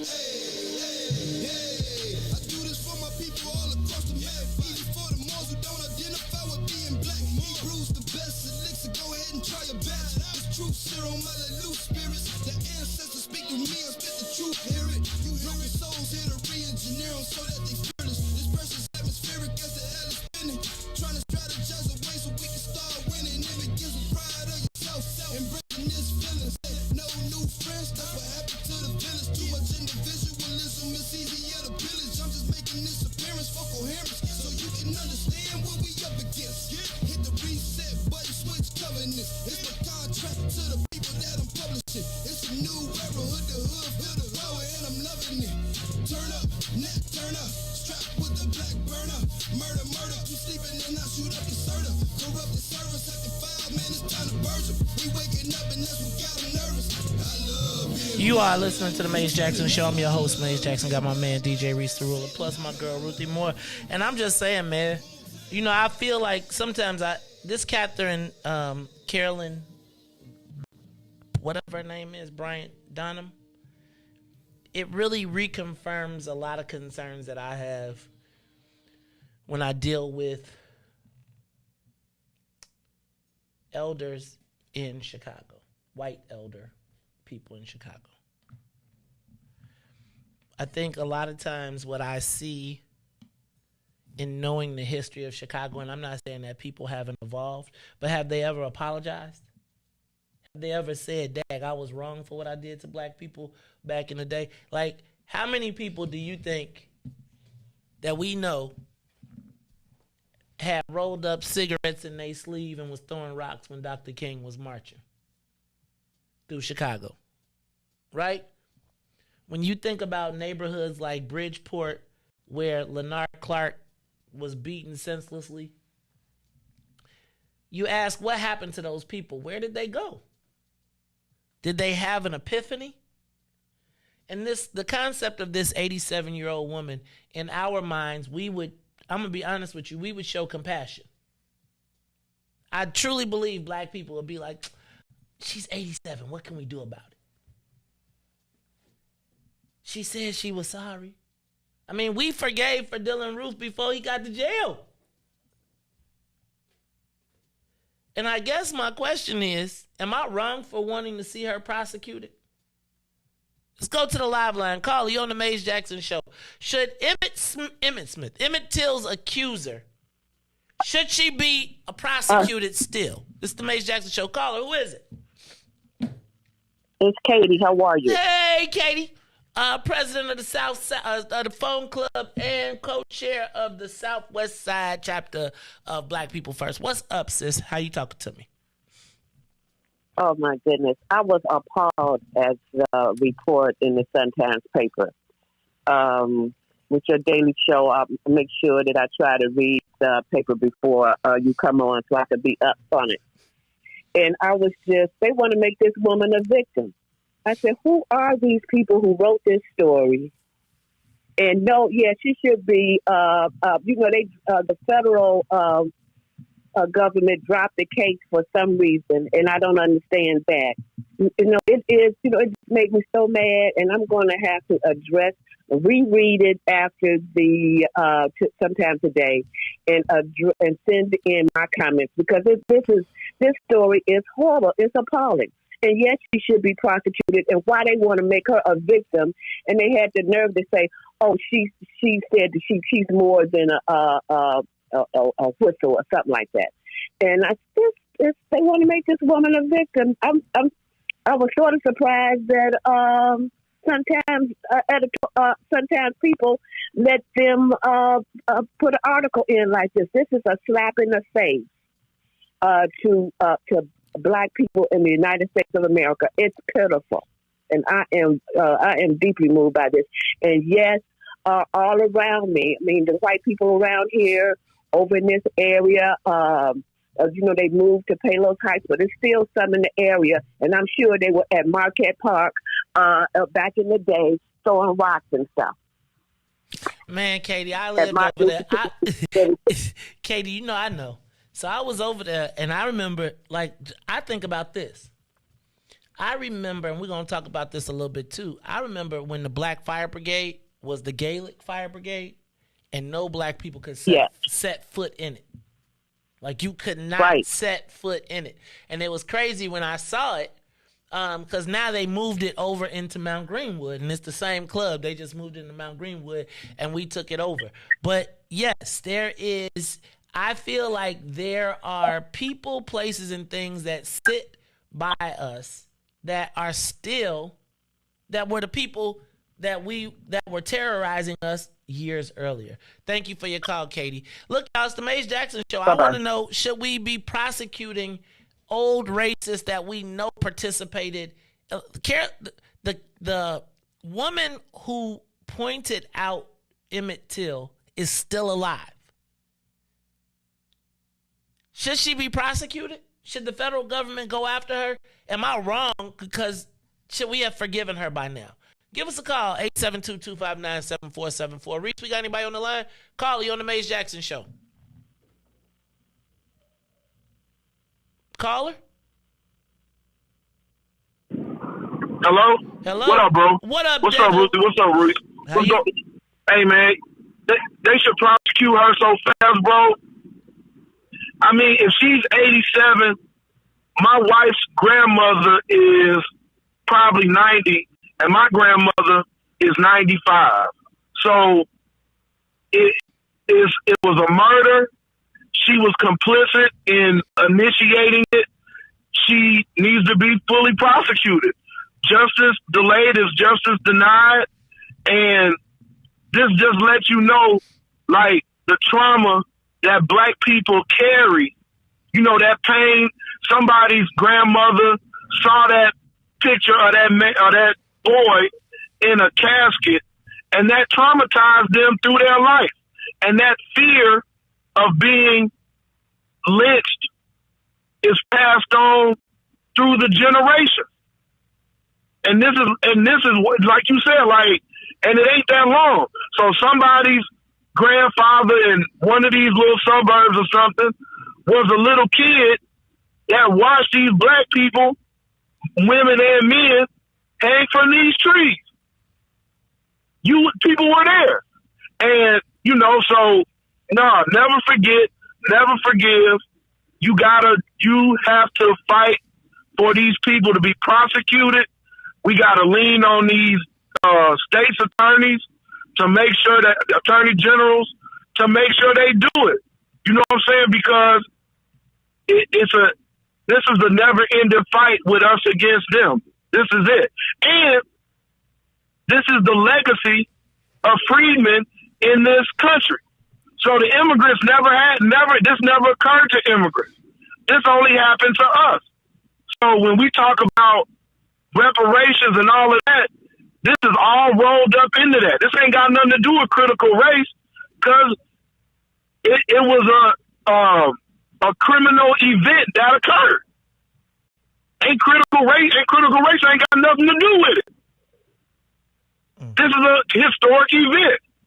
So that's it, man. I just want to say, hey, bro, thank you for everything that you do, man. I appreciate it.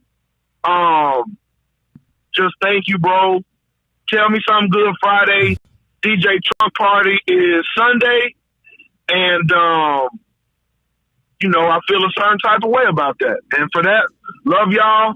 And y'all have a good weekend, bro. Peace. Why I don't know about the Trump party, dog? You see how people do you? It be your own people. It be your own people. Right? My man going to college. I got a box for him, too. See how y'all do? That's okay, though. Send me the information. Look, y'all, it's the Maze Jackson Show. That's Devo Gordine. He is the president of BP1. Y'all, I think about the arrogance of all three of them never being prosecuted. The two men that led the charge, the husband and the brother-in-law, they got to live their lives. Wrote a book. Mm-hmm.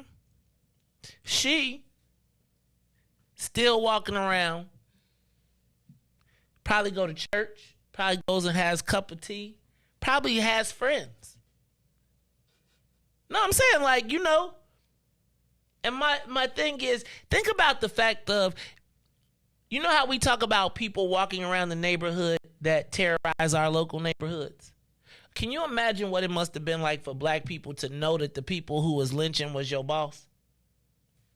Like, to go to work and you knew your boss killed the people on the front. Can you imagine living in a town where people were out celebrating the lynching? No sheets, no mask, nobody in there. You got to go to school with them. How old was she when this happened? Like 24. The woman. Oh, she was a woman. I thought she was a woman, not a kid. Her husband was like, who this nigga from Chicago, supposedly whistling. 14. And this, y'all used to hear me say, y'all not going to kill a mockingbird me? Mm-hmm.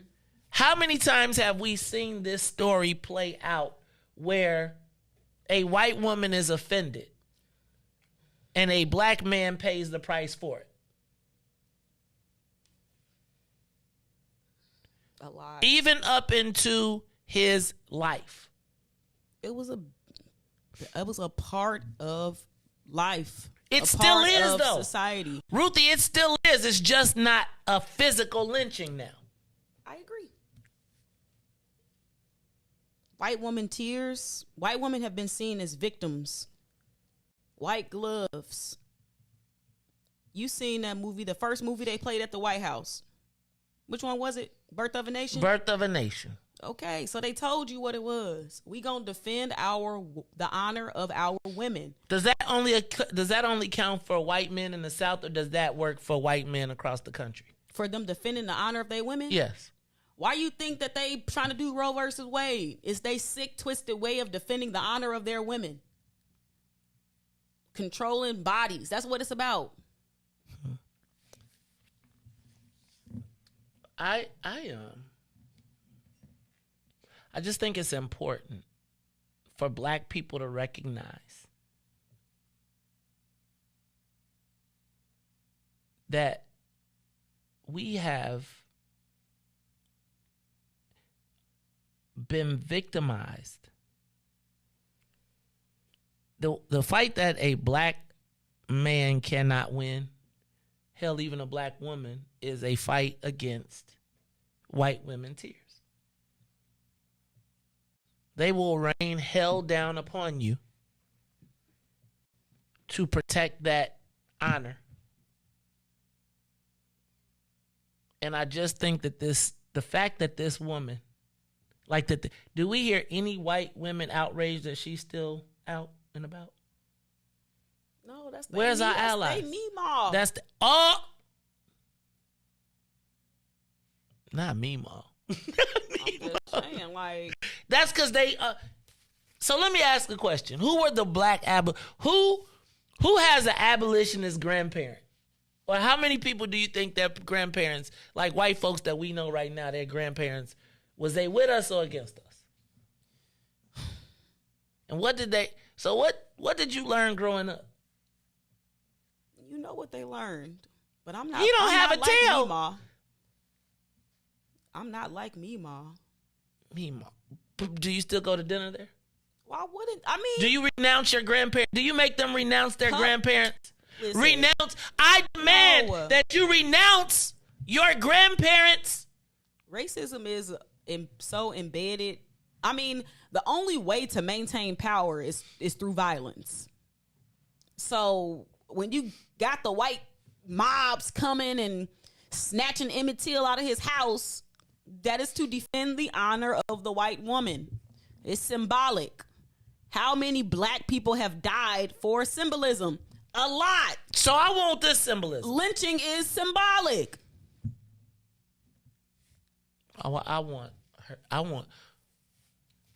think a lot of people do. I haven't really seen too many arguments against her getting some type of perp walking lockup itch. People protesting outside of the house right now. So let me ask you a question. When does a white racist make repentance for it? When do they change? Do you know what I'm saying? Like, and the reason I'm asking this is because we know that racism was pervasive, like accepted, pervasive in our lifetime. When does the racist come to reconciliation with the world that they came from as compared to the world as it is today? Do they have to apologize? Do they have to repent? Is there some moment that says, or is it just, I'll keep it to myself and I'll talk when I go home? It's all of those things.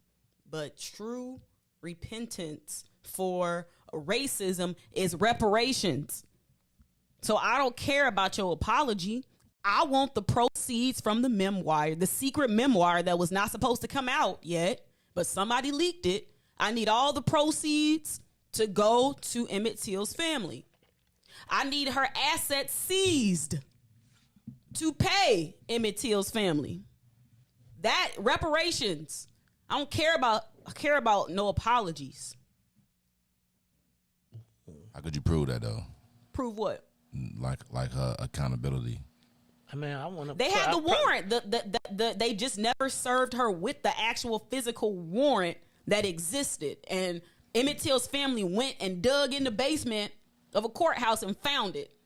So she was supposed to be arrested, and so what the Department of Justice hurried up and did is said, we ending the case. So there was an arrest warrant, and there is no statute of limitations on murder, right? So she could have been prosecuted. But again, if you then go back and you think about how old is Joe?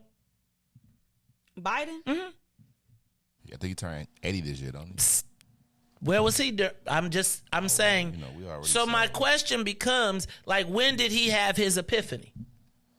Right? Because again, up until him and Barack got together, he was calling him an articulate black.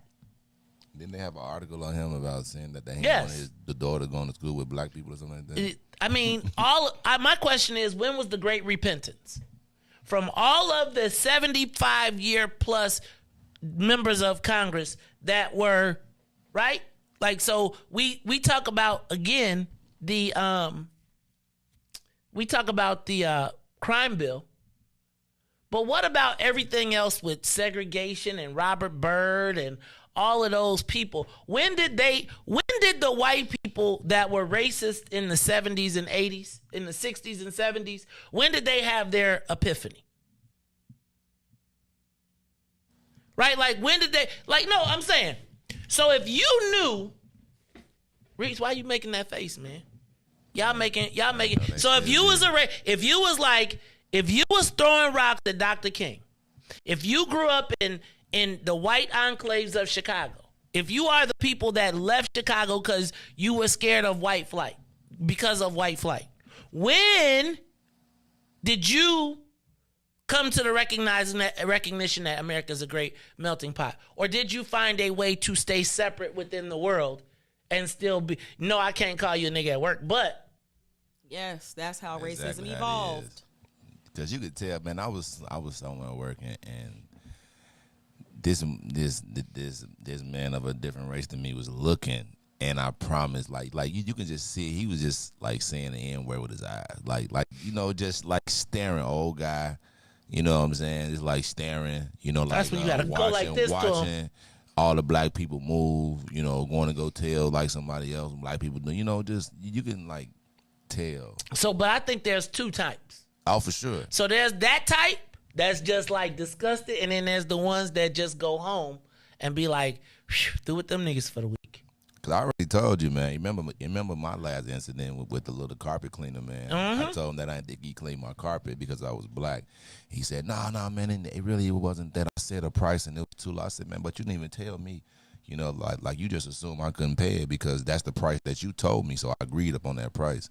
So as we went back and forth, I'm trying to tell you. So I was like, well, I'm just going to leave you a review. Right after I left that review, and a couple of people, what I'm saying, folks said something too. Said I'm, unprofessional.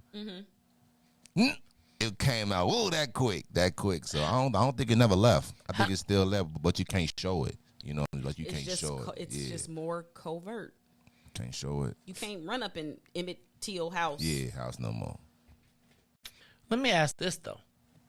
So there's the extreme of the house going and getting you in the house. I don't think that's extreme at all. I think that was the mentality was very pervasive and common. So I'm with you on that. I mean today. Okay. Right? Like today they just use the police to do it. That's how it evolved. So I'm with you on that. I'm talking about, though, the average Joe. The average white person in Chicago. Would you say that the average white person in Chicago is prejudiced or not? What age? Not the newer ones. Not necessarily. I ain't gonna say that. I'll probably say yeah. You don't think so? Nah, not like burn your house down, but like you ain't coming to their crib. I mean, I think everybody prejudiced. Okay, I agree with that. You can have a preference. I'm agree with that. Yeah. How many people do you think walking around right now go home and somebody in their house is like, I'm so sick of these niggas at work? All the time. The thing I had to remember was that white people they ain't just white. Like, they got history, whether they Irish, Italian. And then when you look at each of those groups, they all got their viewpoint about black people. So when you looking at white people, they just became white. But remember, these people got history.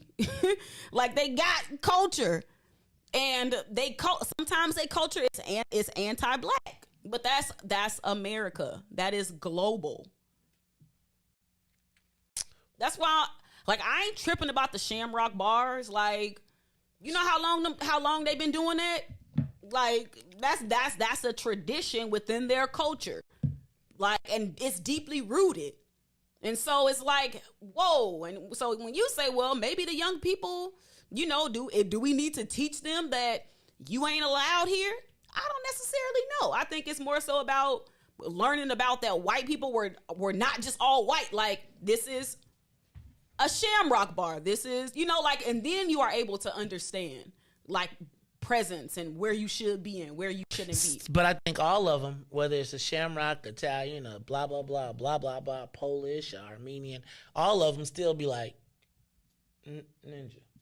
I agree. Right? So I feel like I think sometimes our young people aren't equipped with the I feel like because white people just became, they all white now. Like, you don't even really like, if you don't know, like, you have to know. Like, I didn't know all of the differences, and I just knew that they didn't like us. Right? Like, once I knew. learned the differences. It helped me to understand where I'm at, what I'm dealing with. I agree with that to an extent. But I do think, so I feel like we have in our community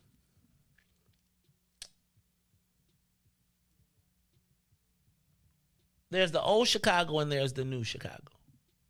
I think we're forced to live in the new Chicago. And I think there are people who are maintaining their old enclaves of Chicago, and they have built them around keeping us out. But that's their culture. Those are their traditions. That's their history. That's their lineage. Those are considered to be their birthrights. What? Wait, what are? Those, the bars? Yes. Like, yes. Those, it's not just a place for drinking and revelry. Like, you right. know how yeah.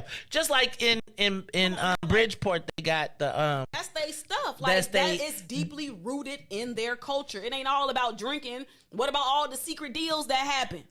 What about, like, I ain't even tripping. Like, that's why I'm saying, if you don't understand that white people ain't just white, like, these are Irish people, these are Italians, and you have to understand their distinct place within American society in order to be able to understand how much they hate black people.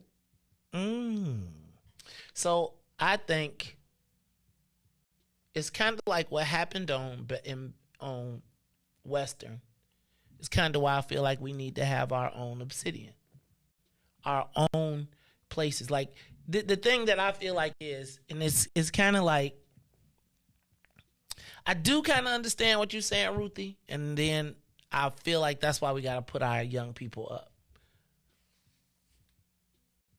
White people have places that they can go and be white. Let's back up. They can go and be Irish. Yes. And be celebrated as Irish. Culture, tradition. And be like, sing a song. And, yes. Teach their kids the songs. Right. Everybody has that. We, in my estimation, and so like, what to me happened, and I feel like Beverly is that enclave. Like, I honestly feel like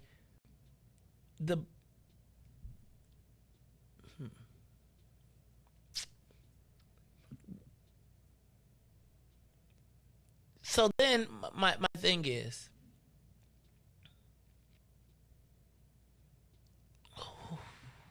you know what? I'm gonna probably get in trouble, so I'm gonna have to chill off of this. Look, y'all, it's the Mace Jackson Show. I really think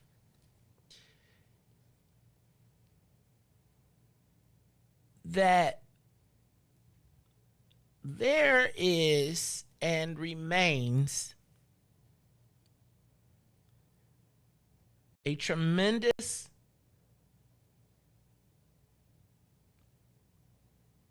population in certain enclaves of Chicago that have not advanced very far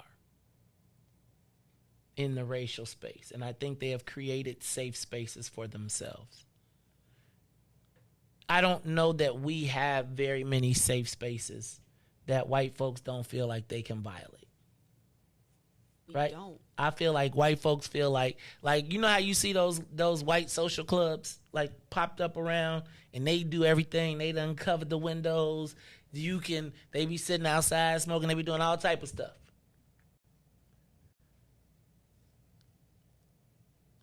I genuinely don't feel like there are places for black people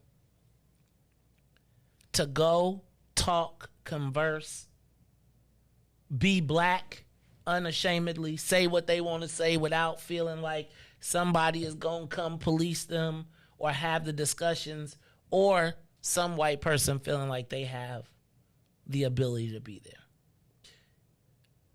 You think we should have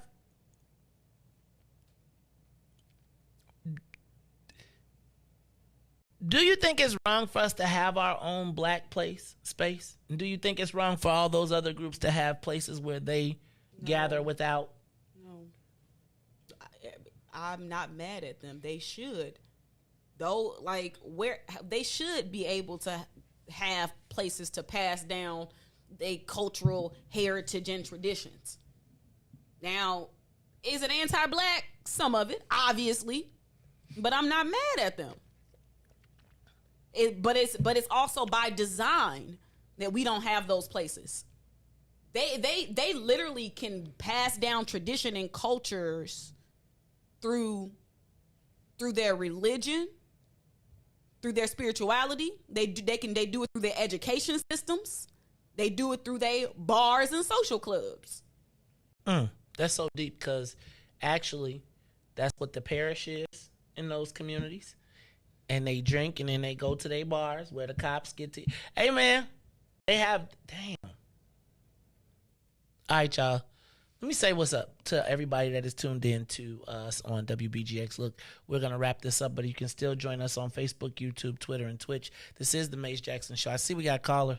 We got some callers on the line. Give us a call, 872-259-7474. When we come back, I want to talk about Black Sundown a little bit, because we've been touching on it.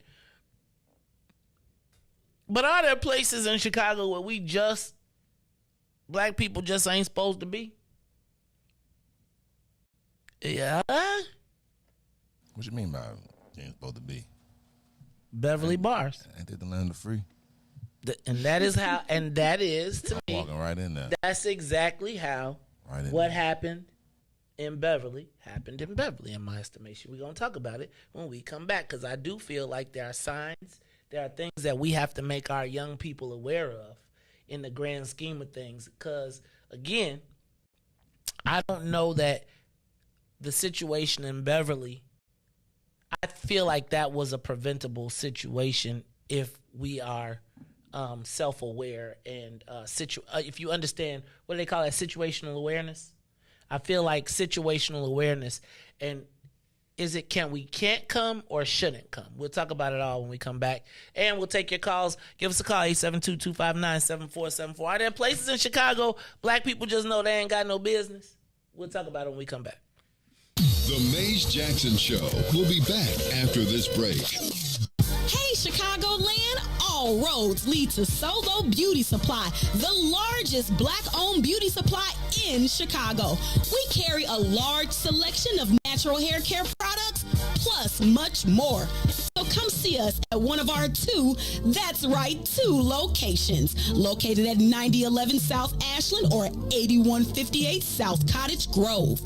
Our inventory is growing, and with your support, Solo Beauty will continue to be a source of pride in our community. Today, the Biden administration is releasing what it calls a new strategy to fight domestic terrorism. Following a 100-day review, federal officials are now laying out a new plan hoping to deter, detect, and prosecute domestic terror. They went to the Capitol waving their flags and looking for smoke. He was out there looking for justice. They was over there looking for votes. Ashley Babbitt was with him and told all the people that nothing could stop us. She climbed through the Capitol window, breached security, and called a shot, bro. The media say she a veteran. They paint the picture to make her look greater, but she disrespected the same country that she served. That makes her a traitor. They was fighting police, resisting arrest. On God, I couldn't believe it. I guess blue lives only tend to really matter when it's convenient. Hey, these are the times we witness in history, all because they didn't get a victory. United States is so contradictory. We get equal rights, that's a mystery. Politicians, they more like magicians. You know they got tricks up their sleeve.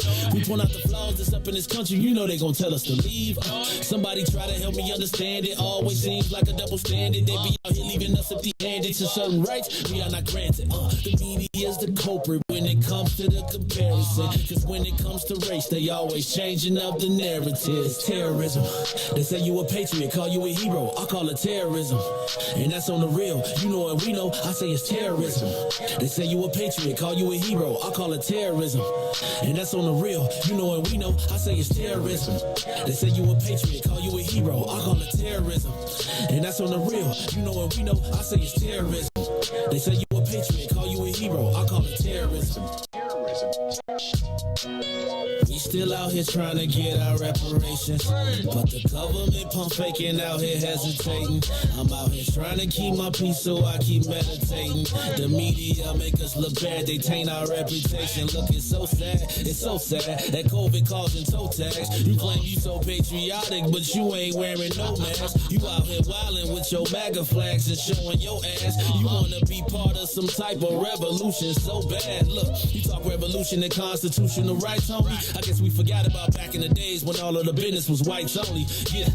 George Floyd got justice. Juneteenth got much respect. They made it a national holiday. Man, it's all good, but cut the check. They're giving out all of these vaccines, putting it in you like caffeine. Was it all in the part of the plan? I bet money like DraftKings. It's land of the free, home of the brave. 1776, we wasn't free till 1865, so we wasn't part of that shit. And that there's terrorism. Terrorism.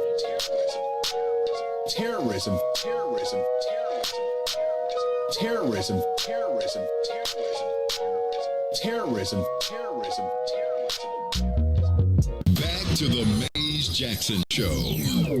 You are listening to the most dangerous show. This is What's in It for the Black People Radio. Maze Jackson, the most vociferous advocate for black people in the world.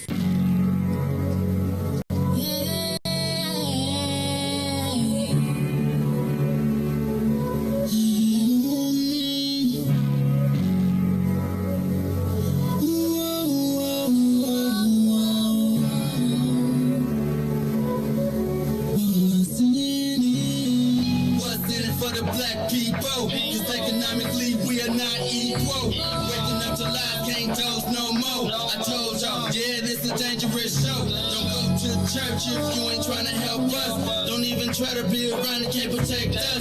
We see the lies now other politicians. We need money and no symbolism. It's Maze and Riis, and Ruthie and Ty, explaining how we all come from God, giving us tools to beat the odds. If we united, our movement gon' stop. If they ain't trying to help us, they ain't trying to do nothing. We gotta do something, we gotta stop running. It's time to confront the problem. Really, you expect, you oppressed, it's all wrong.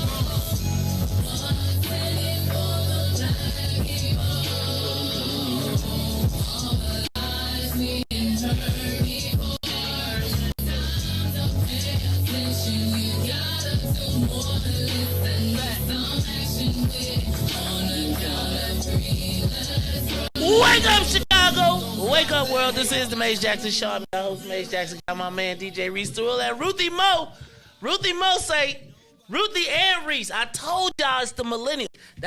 See, this is part of the reason I want to have this conversation. And,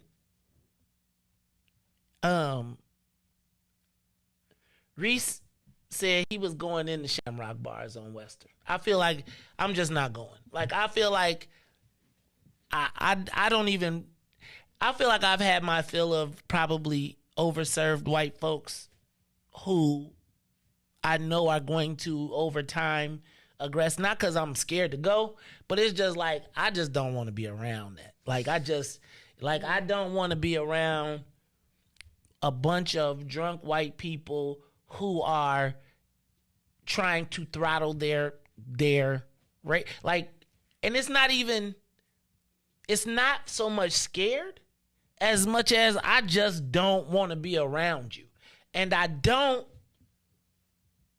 want to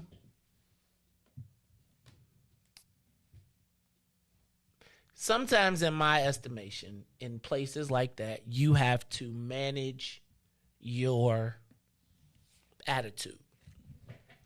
You have to decide what you're going to address, what you're not going to address, what is your tolerance level, what is your threshold. I also grew up in Bolingbrook, and I know that there's two types of white people. There's the white people that start off regular, and then they turn into a second person when they turn red.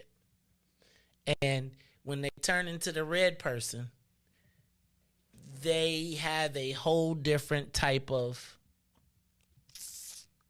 demeanor. I also think the advent of the MMA and the tattoo has emboldened people who win in a pack mentality and they have the force of the law on their side, where you could be shot down and everybody be like, man, what camera? I think when you know everybody is going to stay on code, I don't know that I particularly want to be at your joint. Now, if I'm going to prove a point and I'm going to do a sit-in, that's one thing. I'm not saying that there's anywhere in the city that I don't believe I can go have a beer if I decided I wanted to have a beer. But I would probably say, is this a place that I really want to have a beer? And if I don't, now if I'm not on some civil rights, sit at the counter stuff, I'm just not going on 103rd and Western because I just don't want to be around those people when I want to let my hair down, because all week I had to be around having to be not civil, but acting like I don't see the side swipes and all the little stuff and all the little petty stuff that you've been doing. Now, have I had a drink at a bar on Western? Yes, I have. Usually, though, it's with someone who's from the crew on Western, and I still don't even, like, even if they're all like, hey, you good, welcome, I saw you at the pier, I don't want to be there. Like, when they have the, Ruthie, you talk about the tailgates, or like at the Catholic schools, and they have the things where everybody gets together and drinks, and they hang out, and I'm like, nah, I'm not with that. I'm not with that because I just have had a lot of experience. But Riis, you going to the bar on 103rd and Western? But now, are you going because you want to go there? Probably. Or are you going to prove a point? I mean, I'm probably going if I want to, like, go there. So, like, I went to a bar. I was going to, it's a bar out south. It's called, like E77. I tried to, like, go, but it was a black bar. But they was closed. And right next to it, it was, like, E78. So, like, the two people I was with was looking at me like, hey, man, what's that now? And I was like, we came to a bar, right? And drove all the way from out west. I'm going to here and it was like a finals game. Okay. I'm like, I'm finna go in there and watch it. Went in there immediately. They looking, I go there, sit there, order me a drink because, I already know they probably don't think I got no money when I go there. But now you in approve mode. You ain't. No, I'm not even you are in approve mode. I don't have a drink. Okay. So I go in there and I have a drink, next thing you know. Plus, I don't know what it is, but when I'm around a Caucasian person, they love to, to like buy me drinks. So I love it anyway. So I feel like white people, and I'm going to tell you what, though. If you walk into a place, right, like white people will buy you a drink because they really trying, I feel like sometimes they buy you a drink to say how your drink get done. Or they'll buy you a drink to prove that they're not the prejudiced person that they like, well, what you doing here? Right, you brave enough to sit here and have a drink. I have a drink with you. Yeah. Don't get comfortable. And that's what happened. And then it ended up being like a little engaging basketball conversation. The lady in the back gave us a free round and everything. So yeah, like I would go, but not to really prove a point, I guess. So this is me. Like if I don't know it's 103rd and Western, and I don't say, oh my God, it's an Irish bar, I'm not going. Like I'll go wherever. But what I know about 103rd, there's no reason for me to be there. Not because I'm scared, but they ain't got nothing for me. Right? Like, I'd be like, pick. Now, if you'd asked me to like go to a Humble Park bar about 15 years ago, I'd be like, I'm good. You know what I'm saying? I'm saying, and you know that because you didn't know. You'd be like, oh, you ain't supposed to be here. Okay. And I just feel like let me go. I want it to be a point where, like, say we have a place where we go, and I do feel like I want white folks to be like, this isn't for me. Right? It happens all the time. I feel like white people be like, I'm here. So because black people are so accommodating to white people. It's because of gentrification. Welcome in. I don't even think it's just gentrification. I blame it on gentrification. I'm saying this. I'm saying if you drop a white person in a room of black people, there are going to be at least 3 to 5 black people that are going to go to them and be like, and try to accommodate and make sure that they're comfortable. You could drop me in a room full of white people and they will be like, who is that nigga, until I go talk to somebody. Right, See, I think it depends on the setting. Because you're a woman. It depends on the setting. I think you're a woman. You got one person gonna come in. Okay, but I'm with you. But I think it depends on the setting. Like if you're talking about a social setting, that's different from a business setting, or that's different from you attending a political event. I think this. I have been at political events and have walked into the room and unless I was connected to the candidate, all the people in the room be like, what the hell? Do they know who you are? No. And I think and then when it is, oh, you're him, then it changes, right? But it's based on money or status or some sort of measurement that they've had. But as the average black dude, man, I can go into a room and if I ain't Maze Jackson, they will let me sit in a room in a corner and nobody will talk to me. Now, be that one person that, hey man, right? How you doing there, man? What are you doing here? Are you looking for anyone? Yes, and they're the scoper, and they scope you out, right? Okay. No, it's the classic lunchroom situation. It is the cafeteria. White people. I have learned that white people will gather together in the interest against black people, even if they don't like each other. They'll be like, well. If we all sitting in the room, so here's me. Riis, I would never not go to a place because I fear it, right? But if I know better, I'm not going, right? So if you say, Maze, are you going to walk in that bar and it's all white people and I'm in Naperville? I certainly am. And I believe that I could have a conversation and we can have a great time. But if you say, Maze, do you choose, if you have a choice of any bar in the city of Chicago, between 87th and 111th, will 103rd and Western ever arrive on your list? No. I'll go to the Black Fire Brigade. I don't even have to go to a black bar. But that strip right there on 103rd? Nah, cuz that's the Mount Greenwood strip. That's the Mount Greenwood bars. Ruthie, you going anywhere? But see, Ruthie, I feel like that's That's because I'm aware. It's situational awareness. So, if you go somewhere, it's a certain way that you're going to have to act. And a certain way you ain't going to have to act. So, wait, are you adapting your mode to how you act when you go there? Do you turn situational awareness? Do you turn into a white girl?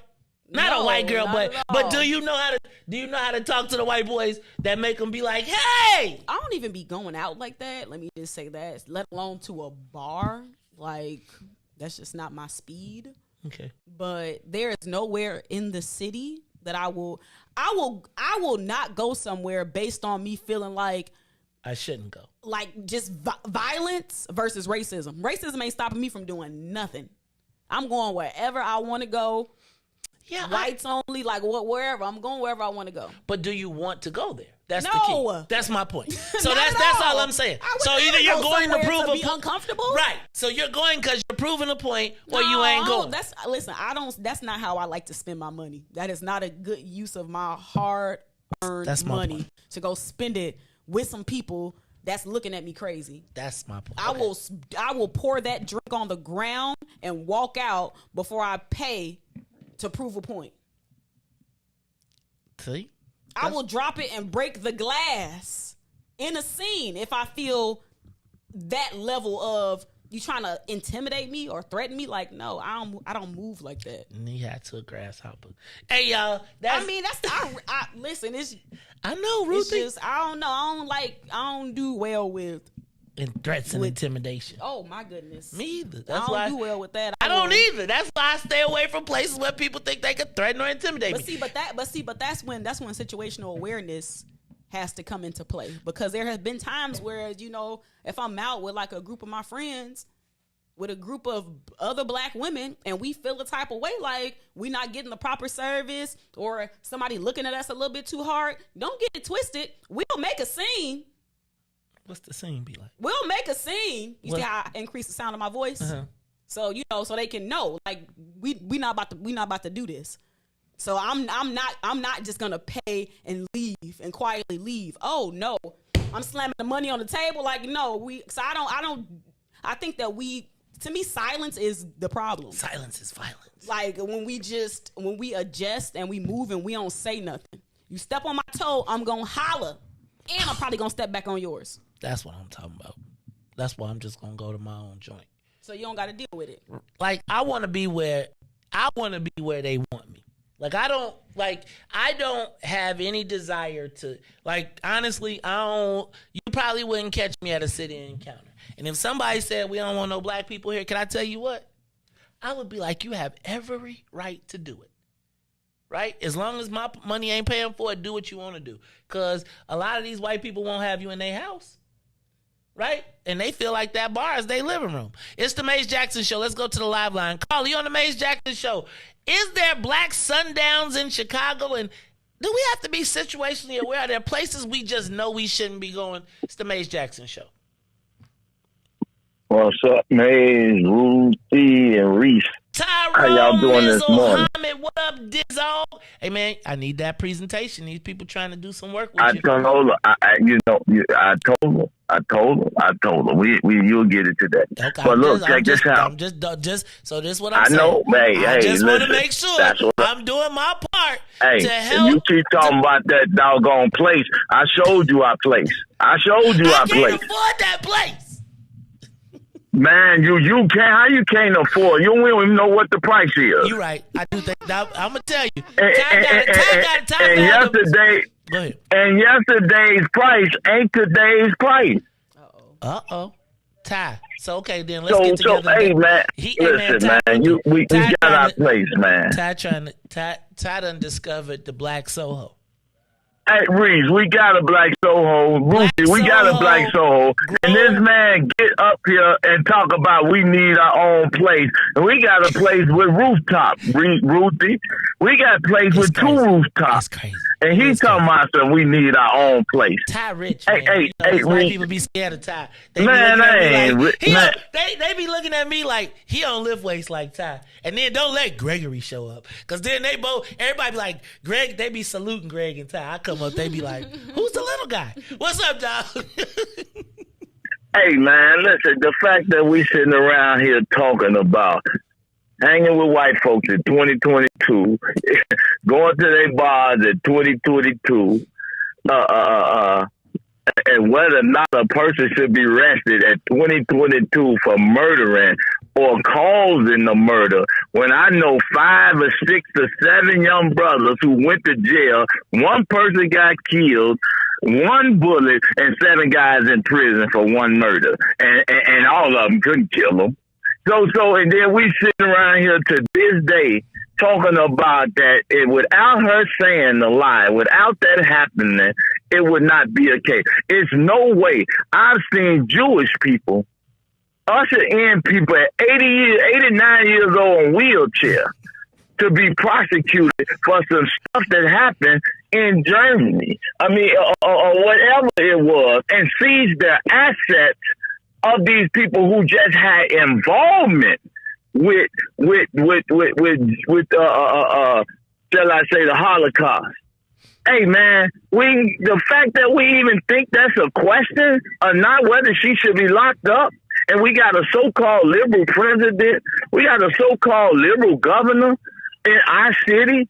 I mean, it's just ridiculous that you can even have that conversation and not understand. Now, I think you're being hypothetical, but ain't no way in the world, bro, she should have been arrested immediately. But here we go again, man. We always talking, man. We always talking. Ain't nowhere been a lynch mob outside your house, bro. That's so if your true. grandmama house. It would be a lynch mob outside your grandmama house if Jewish people found out it was some Holocaust perpetrators that's living in the block, on the block, and they just found out new information that directs that to them. We should be outside her damn house. You should be waiting on the justice. We forced the Justice Department to come get her. That's the problem, bro. And as far as that, we in Canaryville. Our center is in Canaryville in Bridgeport. They done told us 1,000,000 times they don't want us over here. They say, why you over here? I said, we gentrifying the neighborhood. Gentrifying the neighborhood. Well, they hate, listen, they say we've been over 100 years taking care of ourselves. I say, well, your 100 years is up. We gentrifying the neighborhood. We are crazy. We let everybody come in our neighborhood do what they want to do. We go in their neighborhood or bars and walk gingerly. Man, get out of here, man. The fact that with all the landscape of all the murdering and all the crazy stuff that's going on with black people killing each other in the neighborhood, then you see white folks jogging down the street peaceful and nobody saying nothing to them. They don't even feel intimidated. They thought we some bunch of cowards. They don't recognize that we the only one. We're going to kill ourselves. We're gonna rob our own grandmamas. You're going to rob everybody, beat your own, carjack your own women and kids, steal your own kids. You ain't going to do nothing to nobody else. That's clear. That is discovered. That is. So, hey, man, I don't know what to say, mate. All I'm saying is that we just weak as hell. And please, weak folks, stay away from me. That's all I'm saying. Stay away from me. I ain't got no use for weak black people that don't stand up and all we do is talk. We talk too much, man. That's it. I'm ready to do. I do. I'm not talking no more about none of that. We got to do it. Peace and blessings, y'all. Hey, man, look, I'm trying to get over. Have you seen this? Man, you got to come see the Black Soho. See, man, they be trying to get me with the visions. I'll be like, man, Ty took me to this joint. We looking around like, damn. Like, really, we could have our own place. But we need visionaries. It's the Mace Jackson Show. Give us a call, 872-259-7474. I'm just saying, should we prosecute Emmett Till's accuser? And who's trying to protect her? Like, I feel like they found that document that said she was supposed to be charged. And then the Justice Department hurried up and said, we closing the case. That's why they tried to pass that Emmett Till lynching thing. The Biden signed to try to See, Ruthie, you such a hater. Why you can't just love the anti-lynching act that we needed? I mean, I think justice for Emmett Till would mean arresting the lady. Arrest the lady. I mean, I think arrest the lady. Let us see it. Like, I want the helicopters. I want them to treat her like a murderer. Yeah. It ain't gonna happen though. Oh my goodness. She get out because of COVID. Man. Somebody need to cough on her. She'll get out because of COVID. All right, let's go to the live line. Call you on the Mace Jackson Show. Sundown Town in Chicago, are there places we shouldn't be going? So long. We go wherever we want to. Some can, some can't. Some will, some don't. You know what I mean? Like the brother said, we some cowards. And a lot of us is just as bougie as them. Yeah, I mean, some of the upper so-called think they got the bread. They don't want to go, like what Riis was talking about, a restaurant over there from the east side. You was like, I don't know about going over there. But people, we just as bad. Negropeans is just as bad as the Europeans, especially the black. The ones who just black. They just as bad. They don't have no pride in themselves. They don't honor their ancestors. They don't care about nothing but their family and the American dollar, which is not going to, the future is not going to be based on that. If you ain't got your spirit right, real spirit with the Creator, and take some effort to know who you really are, and be in our book and acting like it's a joke. They too this, or they you know what I mean? I mean, y'all everything under the sun, black Greeks, this or that, and then somebody, you know what I mean? They too conscious, they too this and they too that. I'm gonna tell you something these days. A mask can't save you. A shot can't save you. The Creator's putting his wrath down as we speak right now. And nobody's saved but the chosen one. And it's only going to be a remnant of us. Because the rest, all they want is a comfortable little space in their environment. That's all they want. And I don't even desire to have none of what they have. I never desire like to have a house over here and this or that over there. And that's been going on. I'm from the east side. Y'all go to the Calumet Fisheries, right there, South Sea, over the bridge of every Zodiac, right? And they was something else to our generation. We go over that we go over that bridge, we get them problems. You know what I mean? Get them problems. They end up moving. You know what I'm saying? They end up moving. Then the Mexicans went over there too. You know what I'm saying? But That's just what it is, bro. We the chosen people of the earth, and it's our time. We gonna get reparations regardless. It's written. It's written that after 400 years, Abraham's seed shall come out with great substance. Y'all want to, and the last thing, bro. Joel Steen, are you kidding me? What could he do or say anything to me? I would make him look like the lion. You know what I mean? He is. Shalom. Shalom. That is Jacob Israel calling all the way from Houston, Texas, via the east side. I see y'all fan club. I see Jacob's fan club was all in the chat. All right, let's go to line. We done with the calls. Look, y'all, I just feel like they need to perp walk old girl. But I feel like there is a certain level of protection and sympathy built into the American psyche that will allow the physical embodiment of why the civil rights movement took off in the country. She's still kicking it. Like, think about that. Think about, like, she literally kicked off all of the, not to say that there weren't other activities, but that Emmett Till open casket was the seminal moment that created the linchpin of actions that launched Martin Luther King, that launched the civil rights movement as we know. To know that Ruthie, she still is walking around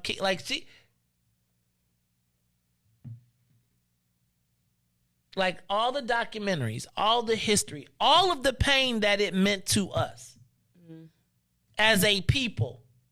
And to know that she is still alive, unprosecuted, and unbothered,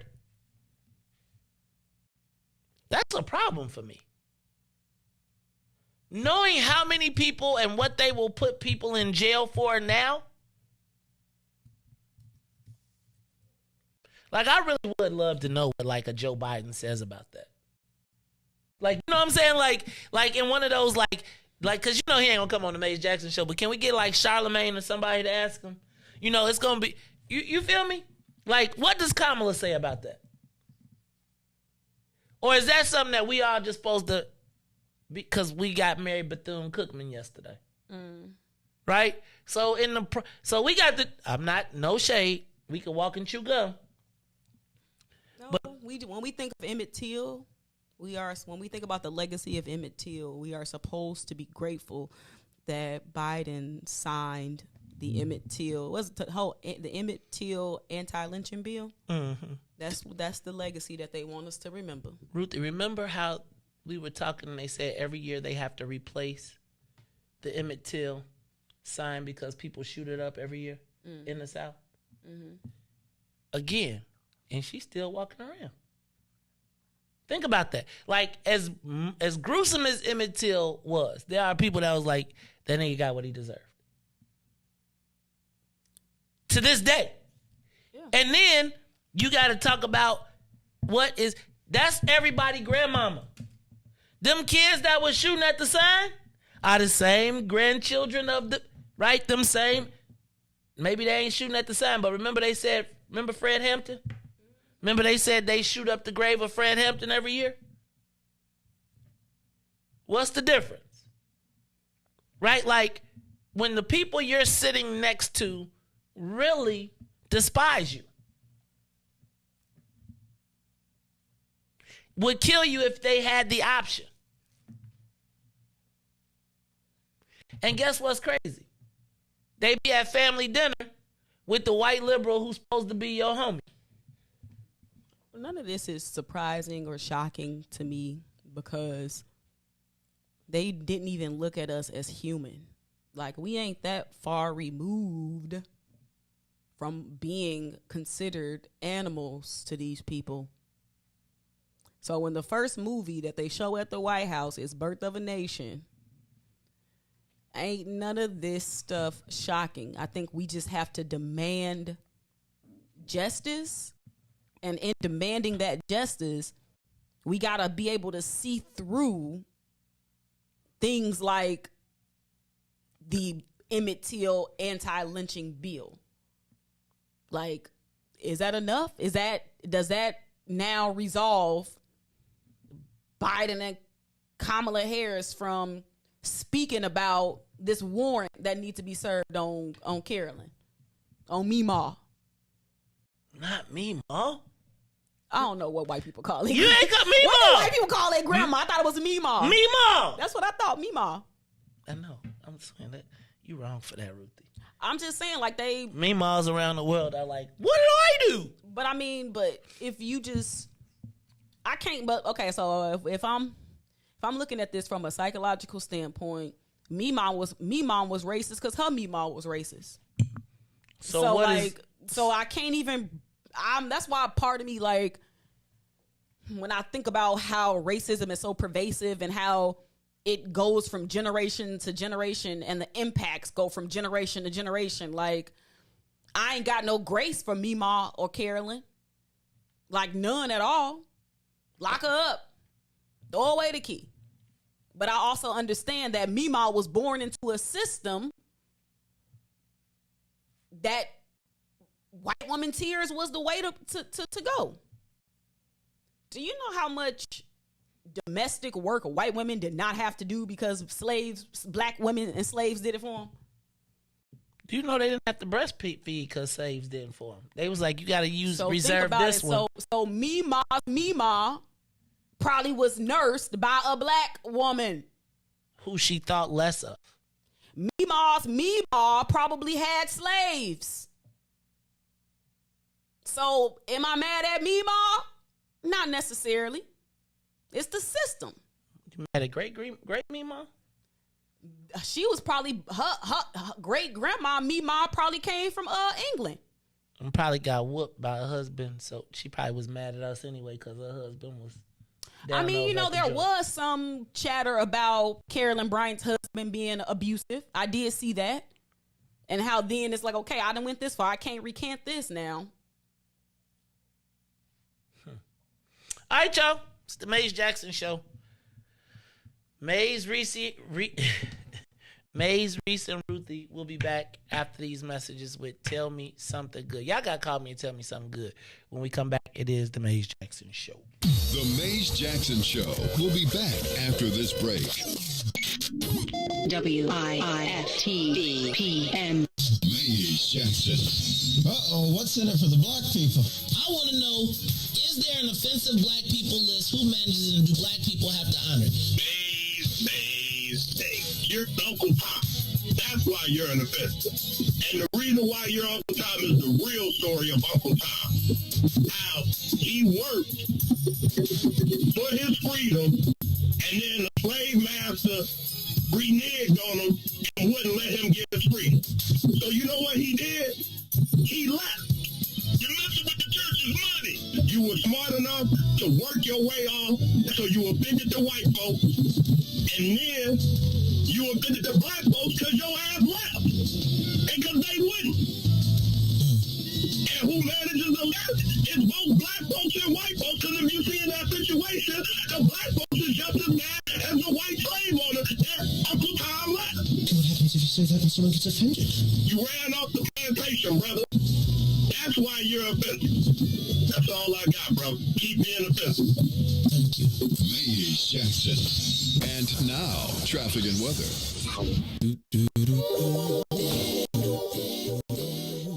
Good morning. What's in it for the Black People Media family? The time is now 8:38 a.m. I'm Riis the Ruler. With your Chicagoland area traffic and weather update, we head over to the Kennedy. O'Hare to the Loop is 33 minutes. Outbound to O'Hare will be 31 on the Edens.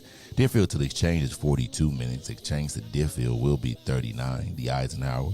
Thorndale to the Loop, 38 minutes. 42 minutes to Thorndale. On the Stevenson from I-355 to the Dan Ryan will be 52 minutes. Outbound will be 43. The Bishop Ford, I-80 to the Dan Ryan, 39 minutes, 31 minutes to I-80. On the Dan Ryan is 21 minutes to the Loop, 13 minutes to 95th. On DuSable Drive South, 55th to Jackson, and back will be 8 minutes and 9 minutes north. Today's weather, it is currently 72 and showers. Today will be a high of 73 with a low of 66 with rain constantly throughout the day. I'm Riis the Ruler. Happy Friday. Here's Valerie here on The Maze Jackson Show. Did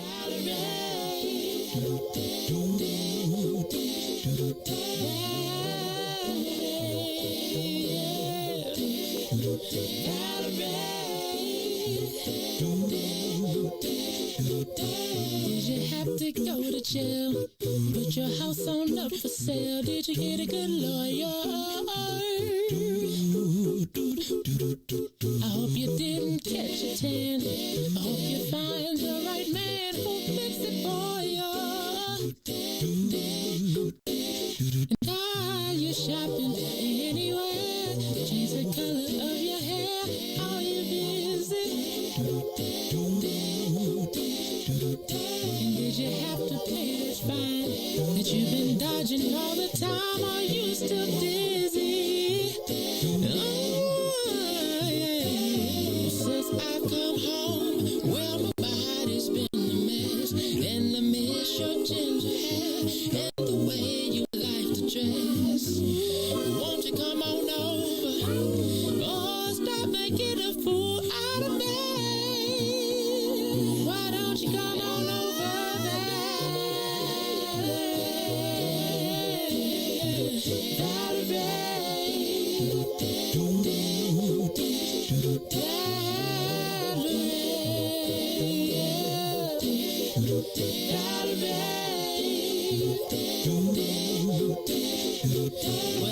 You are listening to the Maze Jackson Show. I'm your host, Maze Jackson. Got my man DJ Riis the Ruler and my girl Ruthie Mo in the building, philosophizing about the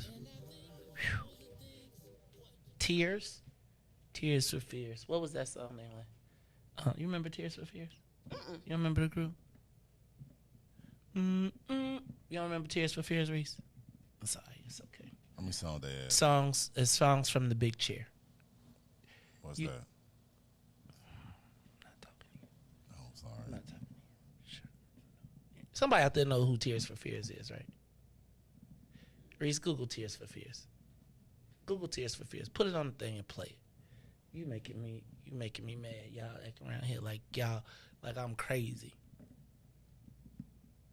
Tears for Fears. You don't know who Tears for Fears is? So somebody out there in the universe knows who Tears for Fears is. Please tell me you do.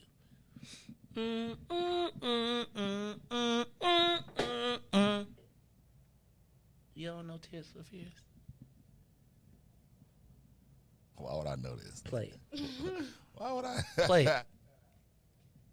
You can't play too much. We can talk over it, but what? You gotta take out you gotta get through the ad. I can't believe you don't know Tears for Fears. You play some of it. You gotta see it. You play just a little bit. Play a little bit of it. You don't. Then a midget can come out and begin to move. Ruthie, you gotta look. Go turn it on, man. Turn it up a little bit. I'm sorry. It came out with a wig. Oh yeah, but. All right, you can turn it down. You don't know Tears for Fears. Why would I? To the ever. You want to know how I heard Tears song of had lyrics. You want to know how I know this song though? No. Grand Theft Auto. Who? Grand Theft Auto. The game. Yeah. See. Look, I recognize it from some news. Yeah, like a game or something. Yeah. Like you didn't know Tears for. Wait. No, we gonna have to play. This is not the music that we grew up listening. We would turn this off so quick. You would turn this up. This is when the music was hybrid. When black people listen to white people music. And that's what. Like y'all did. Like it was before WGCI was really as big as it was. We listened to B96 and Z95 and WGCI and WBMX. Right? Did y'all hear about? Speaking of WBMX, did y'all hear about what's his name? Julian Jumpin' Perez. No, what happened then? Julian Jumpin' Perez is retiring from DJing and he is running for Chicago alderman. What? Yeah. What ward? 26. That's kind of cool. I think it is too. He says, shoot, if the gangster rapper can make it. He said that? No, he didn't, but I'm just saying. Oh, he saw a Rapper gangster. maybe.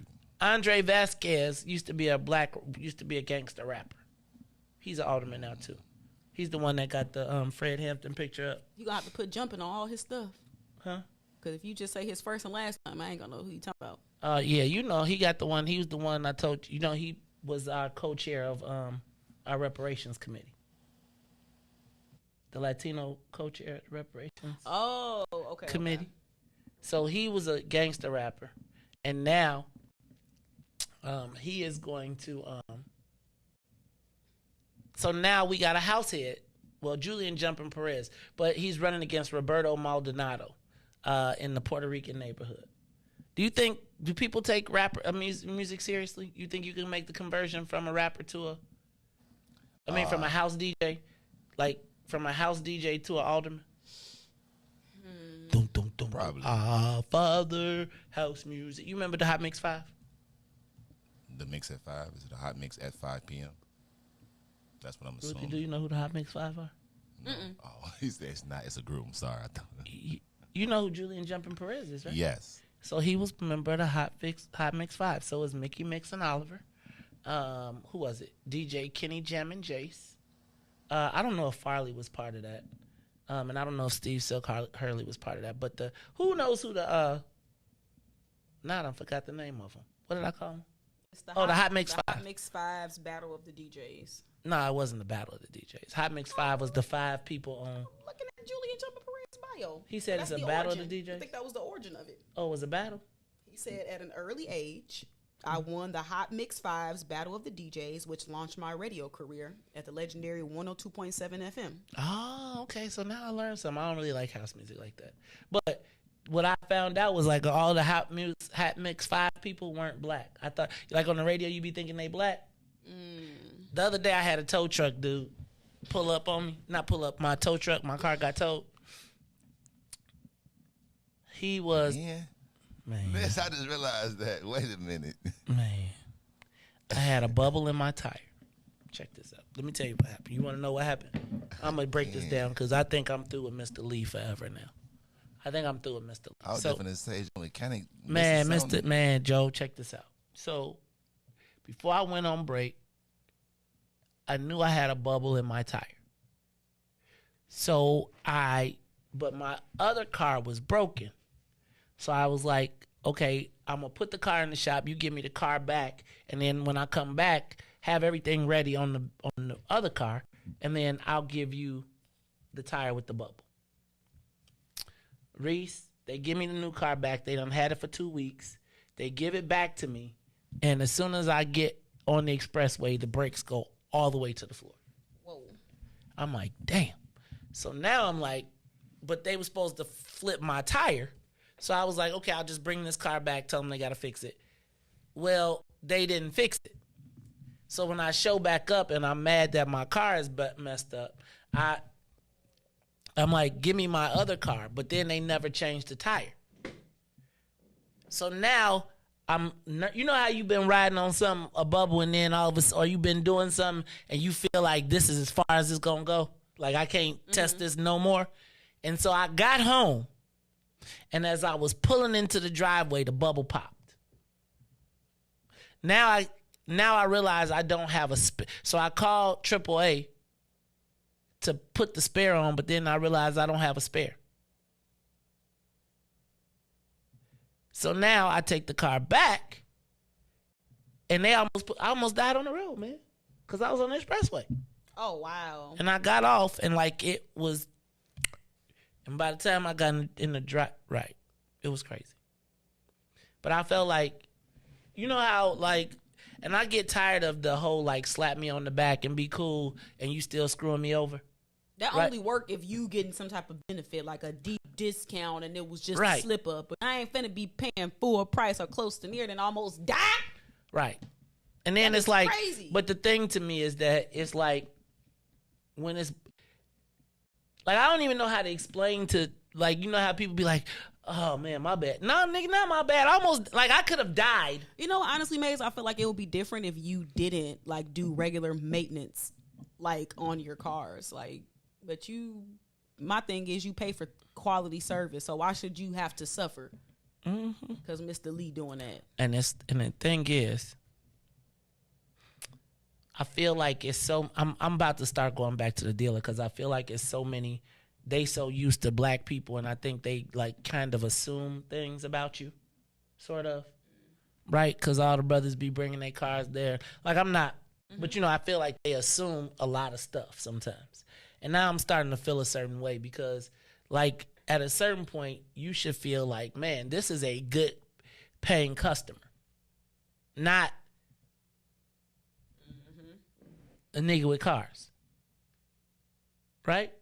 And I feel like I'm getting the nigga with cars treatment as compared to the, like, service that I deserve in my space. So, yes. But I was like, dog, you in the course of one day, you put me on the road twice where my life could have been in danger. My brakes went to the floor. You've had this car for an extra week. I said fix everything. I said fix everything because I don't want you to, don't fix what you feel like because you don't think I can afford it. I didn't ask you to decide what was too much. My life is invaluable to me. Okay. So you could have called me and said, hey, man, I know you brought your car in for this, but listen, man, this was really going on with your car. I can fix the car, but this was going to happen and all that. And then I call you and then you said, oh, yeah, I know that, but I thought you knew. Like, bro, I brought my car to you, my car. Mm-hmm. And it's but it's that homeboy stuff, right? Like, I be like, man, where everybody want to be, oh, man, and they want to handshake you. I be like, dog, I'm not here for none of that. Like, I'm here to get my car fixed. Like, I don't mind having good conversation, but if my car ain't fixed, it ain't really nothing for us to be chipper about.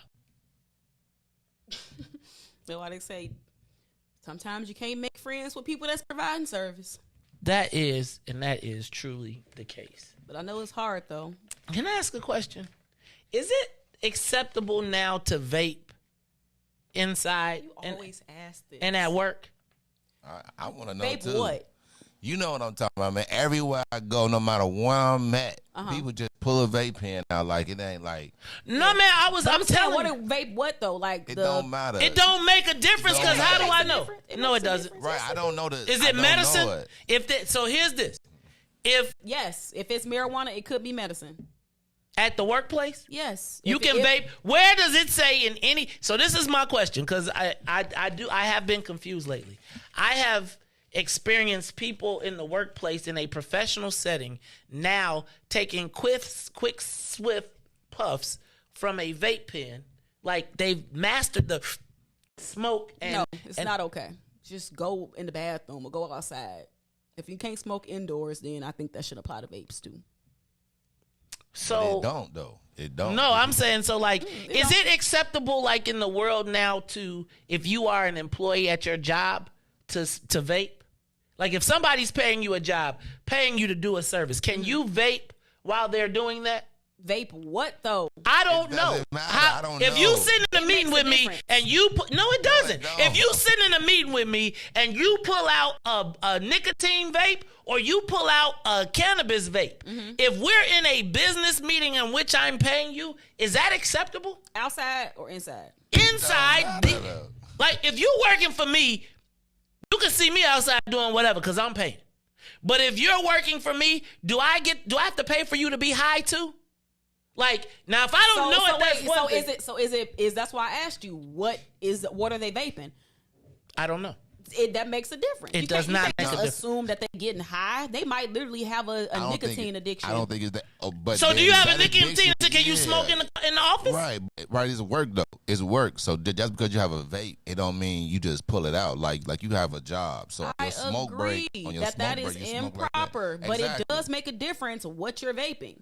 But how would the employer know? The same way you step outside and smoke a cigarette. Nah, that thing.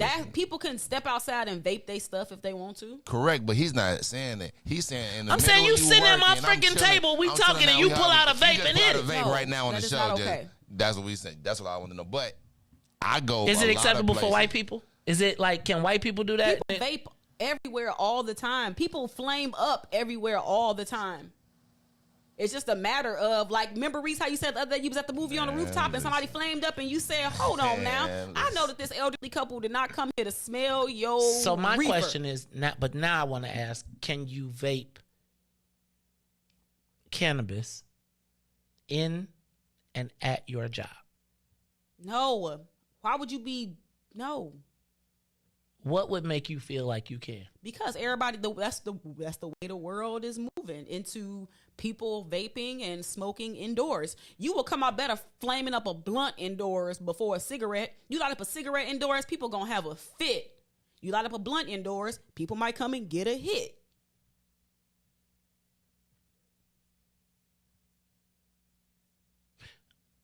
I think that it is unprofessional. I think that it is ignorant to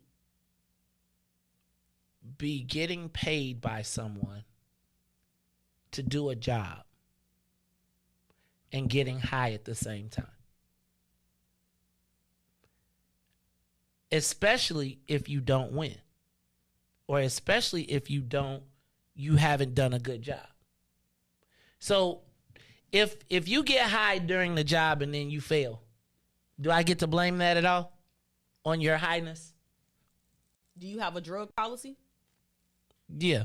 I mean, that's a lawsuit, though. Like, anything can happen. So you high on the job, something happened. He can actually sue you for that because you put, like, a customer life in danger, you know? Well, not if it's a customer. What if there's no customer life in danger? What if it's just you failed because you smoking? Like, if I want to blame you for smoking at the job because it didn't work out and you was smoking, can I blame failure on you because you really can't operate high? For sure. Like, yes. You think that you're smart enough to operate high, but you suck? Maybe you just suck in general, but you could blame it on the highness. Can I then say, we now, like, is that malfeasance? Not necessarily. I think if that's why workplaces have clear policies, so that when you violate the policy, you can be held accountable. So, but in the absence of no policies, people gonna always finesse. Common courtesy, discretion, discernment, that don't necessarily kick in all the time. That's why you gotta have clear policies. So I feel like that's something that people should know. Yeah, I was just going to say that. I feel like I do, but I'm going to say this. I think then if you bad enough to do it, then don't be mad when somebody talk about it. Right? If you are successful and you do a great job and you get high then nobody's going to say nothing. But if you get high in public in front of people and you fail, I'm going to be like, you were high. You think you can operate better than you can. Right? Like, people be like, oh, I do better when I'm high. No, really, you don't. I was just curious. All right, look, it's the Mace Jackson Show. It's Tell Me Something Good Friday. Tell me something good. Tell me something good. Wow, wow. Don't tell me that you love me. All right, y'all, it is the Tell Me Something Good Friday. All right, Ruthie Mo, it's Friday. Tell me something good. Wow, wow. My something good is it's raining outside. Uh-oh, what that mean? No, I just don't got to water my flowers. Oh, I thought you okay, never mind. I'm grateful for those little things. Ruthie! I saw you fall out yesterday too, so I'm grateful. I'm grateful. That was the funniest thing ever. You said what happened? Well, was that your death drop? I just learned about death drops. What is that? The death drop. I learned about the death drop on P Valley. You watching P Valley? I don't know what that is. Hey man, I have to cover my eyes up sometimes. I don't know. Hey, you having a dangerous life, man. You watch Euphoria and then you go to P Valley. Hey man, Euphoria set me up for P Valley. I'm gonna say Euphoria prepared me for P Valley, because P Valley, I'd be like, Gary, tell me when I can look again. Right. Hey. Tell me when I can look again. Please just tell me when I can look again. Yeah. Also, is anybody watching The Boys? Never heard of it. Okay. Y'all gotta check this one out too. It's about bogus superheroes. It's like superheroes that like the world loves, but behind the scenes they're like terrible people. You gotta watch it. It's, oh my God. And there's so many things about it that we gotta check out. All right, but let me go on. Riis, tell me something good on a Friday. On I'm gonna go check out this Silver Room thing that you're talking about. Oh, I forgot. Silver Room. We gotta go check out Abstract Mind State, man. You probably got the hookup already. You ain't give me no plug, dog. Oh, I'm working. You doing the liquor? No, see? I'm working. I ain't even doing the liquor this time. See how Reese look. Unless they dead, I ain't know. You be your own people. Listen, He ain't say, look, I got the plug. He ain't tell us what door to come in. He ain't say, I'm gonna open up the gate. Nothing. They just called me out the blue. See? It was like, what you doing? You know me. Did you give me? You ain't say, man. Okay, I see. You ain't bring me no tax. Okay, No it's tax. all good. No tax. It's okay. Reese like tax. What you mean? That's fine. You could come on in. Can't say it on that. You working on the dough? All right, look, we're gonna take it out. Shout out to the Silver Room Block Party, man. It's gonna be off the chain. Abstract Mind State. If you did not see the whole Abstract Mind State interview because we went down, please go back and watch the second part of it because I really do feel like there was so much good Kanye conversation and so much just lessons learned in there. So Silver Room Block Party, man.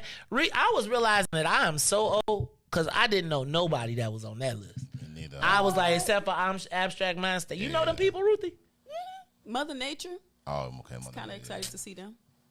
But other than that, I ain't know. I figured. You probably like, is it like the earth be the flowers to the earth be the sea? That's I funny. Be what I want to be. Kinda. That's a good when you said Mother Earth. Ain't Pitchfork happening too? Pitchfork is going down, and I'm going to see the. That's roof. a lot going on. I want to see No Name. Can we get the hookup? While you talking about us giving you the hookup, we need to be VIP at Pitchfork. VIP, because we know you the plug. I'm not the plug no more. Dang, man. Hey, last plug. Year we was to in the there. plug. Yo, to the plug. See, I could tell you the secret. You want the secret? If I told you where to walk by, like if you walk by a certain block, you could probably get tickets to it. Like if he look like you from around the neighborhood, cause he'd be like, "Yo, you straight? You need anything? You all good? You straight?" I'm just gonna show up. Didn't you go last year? Didn't we get your plug? How was it? What? Who was it? I was going for Jamila Woods. I don't even know who the hell that was. I thought it was Oh, somebody like. they had Erica, but I thought that was what I was like. Everybody was going to give me Jamila Woods. Such a damn millennial. You better call Tyrone. All right, Ruthie, did you tell me what your good was? You did. Reese, did you tell me something good? All right, I'll tell y'all something good real quick, and then I'm gonna get y'all up out of here. Comedy and karaoke coming on Thursdays in August. Taco Tuesday and tequila coming on Tuesdays. We got the old school car show off on August 6th. If you got an old school car and you want to put it on the show and put it on the block, and I want everybody to dress up when they come with their old school cars, so then we can have us a nice little photo shoot with the old school classic cars. But y'all come on out. Pitchfork is this weekend. Hip Hop Block Party National Museum is coming at the Museum, African American Museum of History. And then finally, y'all know Robin Patrice is putting together a trip to Jamaica. They already got it booked up, not booked, but set up. So we need to, if you're interested, let's check that out. Because it does seem like it'll be a fun time. I love to get out of town with y'all. All right, y'all. Also be on the lookout for your membership applications to Obsidian. We are creating the Black Social Club Network, where we have a place to be so that, you want to talk about black stuff, you ain't got to go to the bars on Western. Look, for Maze, Reese, and Ruthie, I am the host of the Maze Jackson Show, and Ruthie about to leave before we can even shut the thing up. I got so much stuff. So what? Everybody tell what you got to do. It's a busy weekend. Before we leave, and that Robin Patrice thing, you said that you wanted to broadcast live. Broadcast, yeah. Most jobs usually pay for it. I was thinking that. Like, I'm not making a joke. I'm saying, like, if it's depending on what the price is, we got to find us a sponsor. But I feel like we should sponsor the trips. And if if Robin was, what we do is you mark up the trips and you tell us, give us some, and we sell them, and you just put ours in them and we sell our rooms. But that's okay. I'll tell y'all how to do that in a different time. Look, y'all, it's the Maze Jackson Show. For Maze, Reese, and Ruthie, I am the host of the Maze Jackson Show, where every single day we ask the question, what's in it for the black people? Happy family reunion weekend to my man Vince Bass, who got family from all over coming in as well. And if you don't like it, you can still tell them.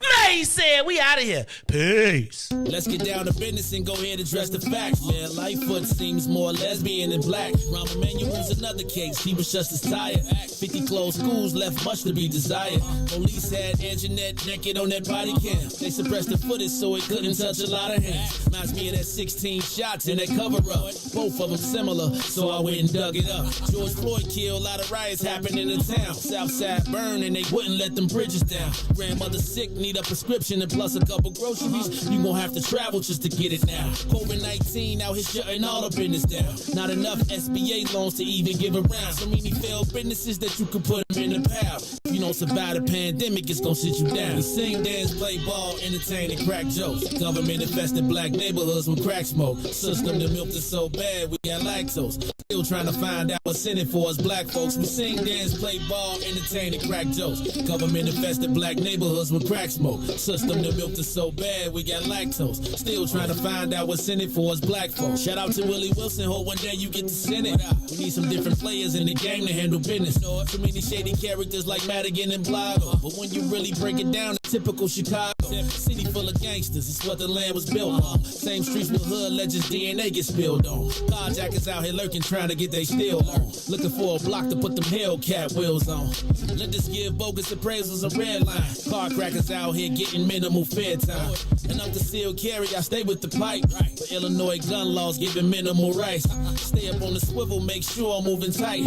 Check all of my mirrors when I pull up to the light. Pick my homie up from out of town, man, he caught a flight. He was hella nervous, told him, shorty, this is a way of life. We sing, dance, play ball, entertain, and crack jokes. Government infested black neighborhoods with crack smoke. System that milked us so bad, we got lactose. Still trying to find out what's in it for us black folks. We sing, dance, play ball, entertain, and crack jokes. Government infested black neighborhoods with crack smoke. System that milked us so bad, we got lactose. Still trying to find out what's in it for us black folks.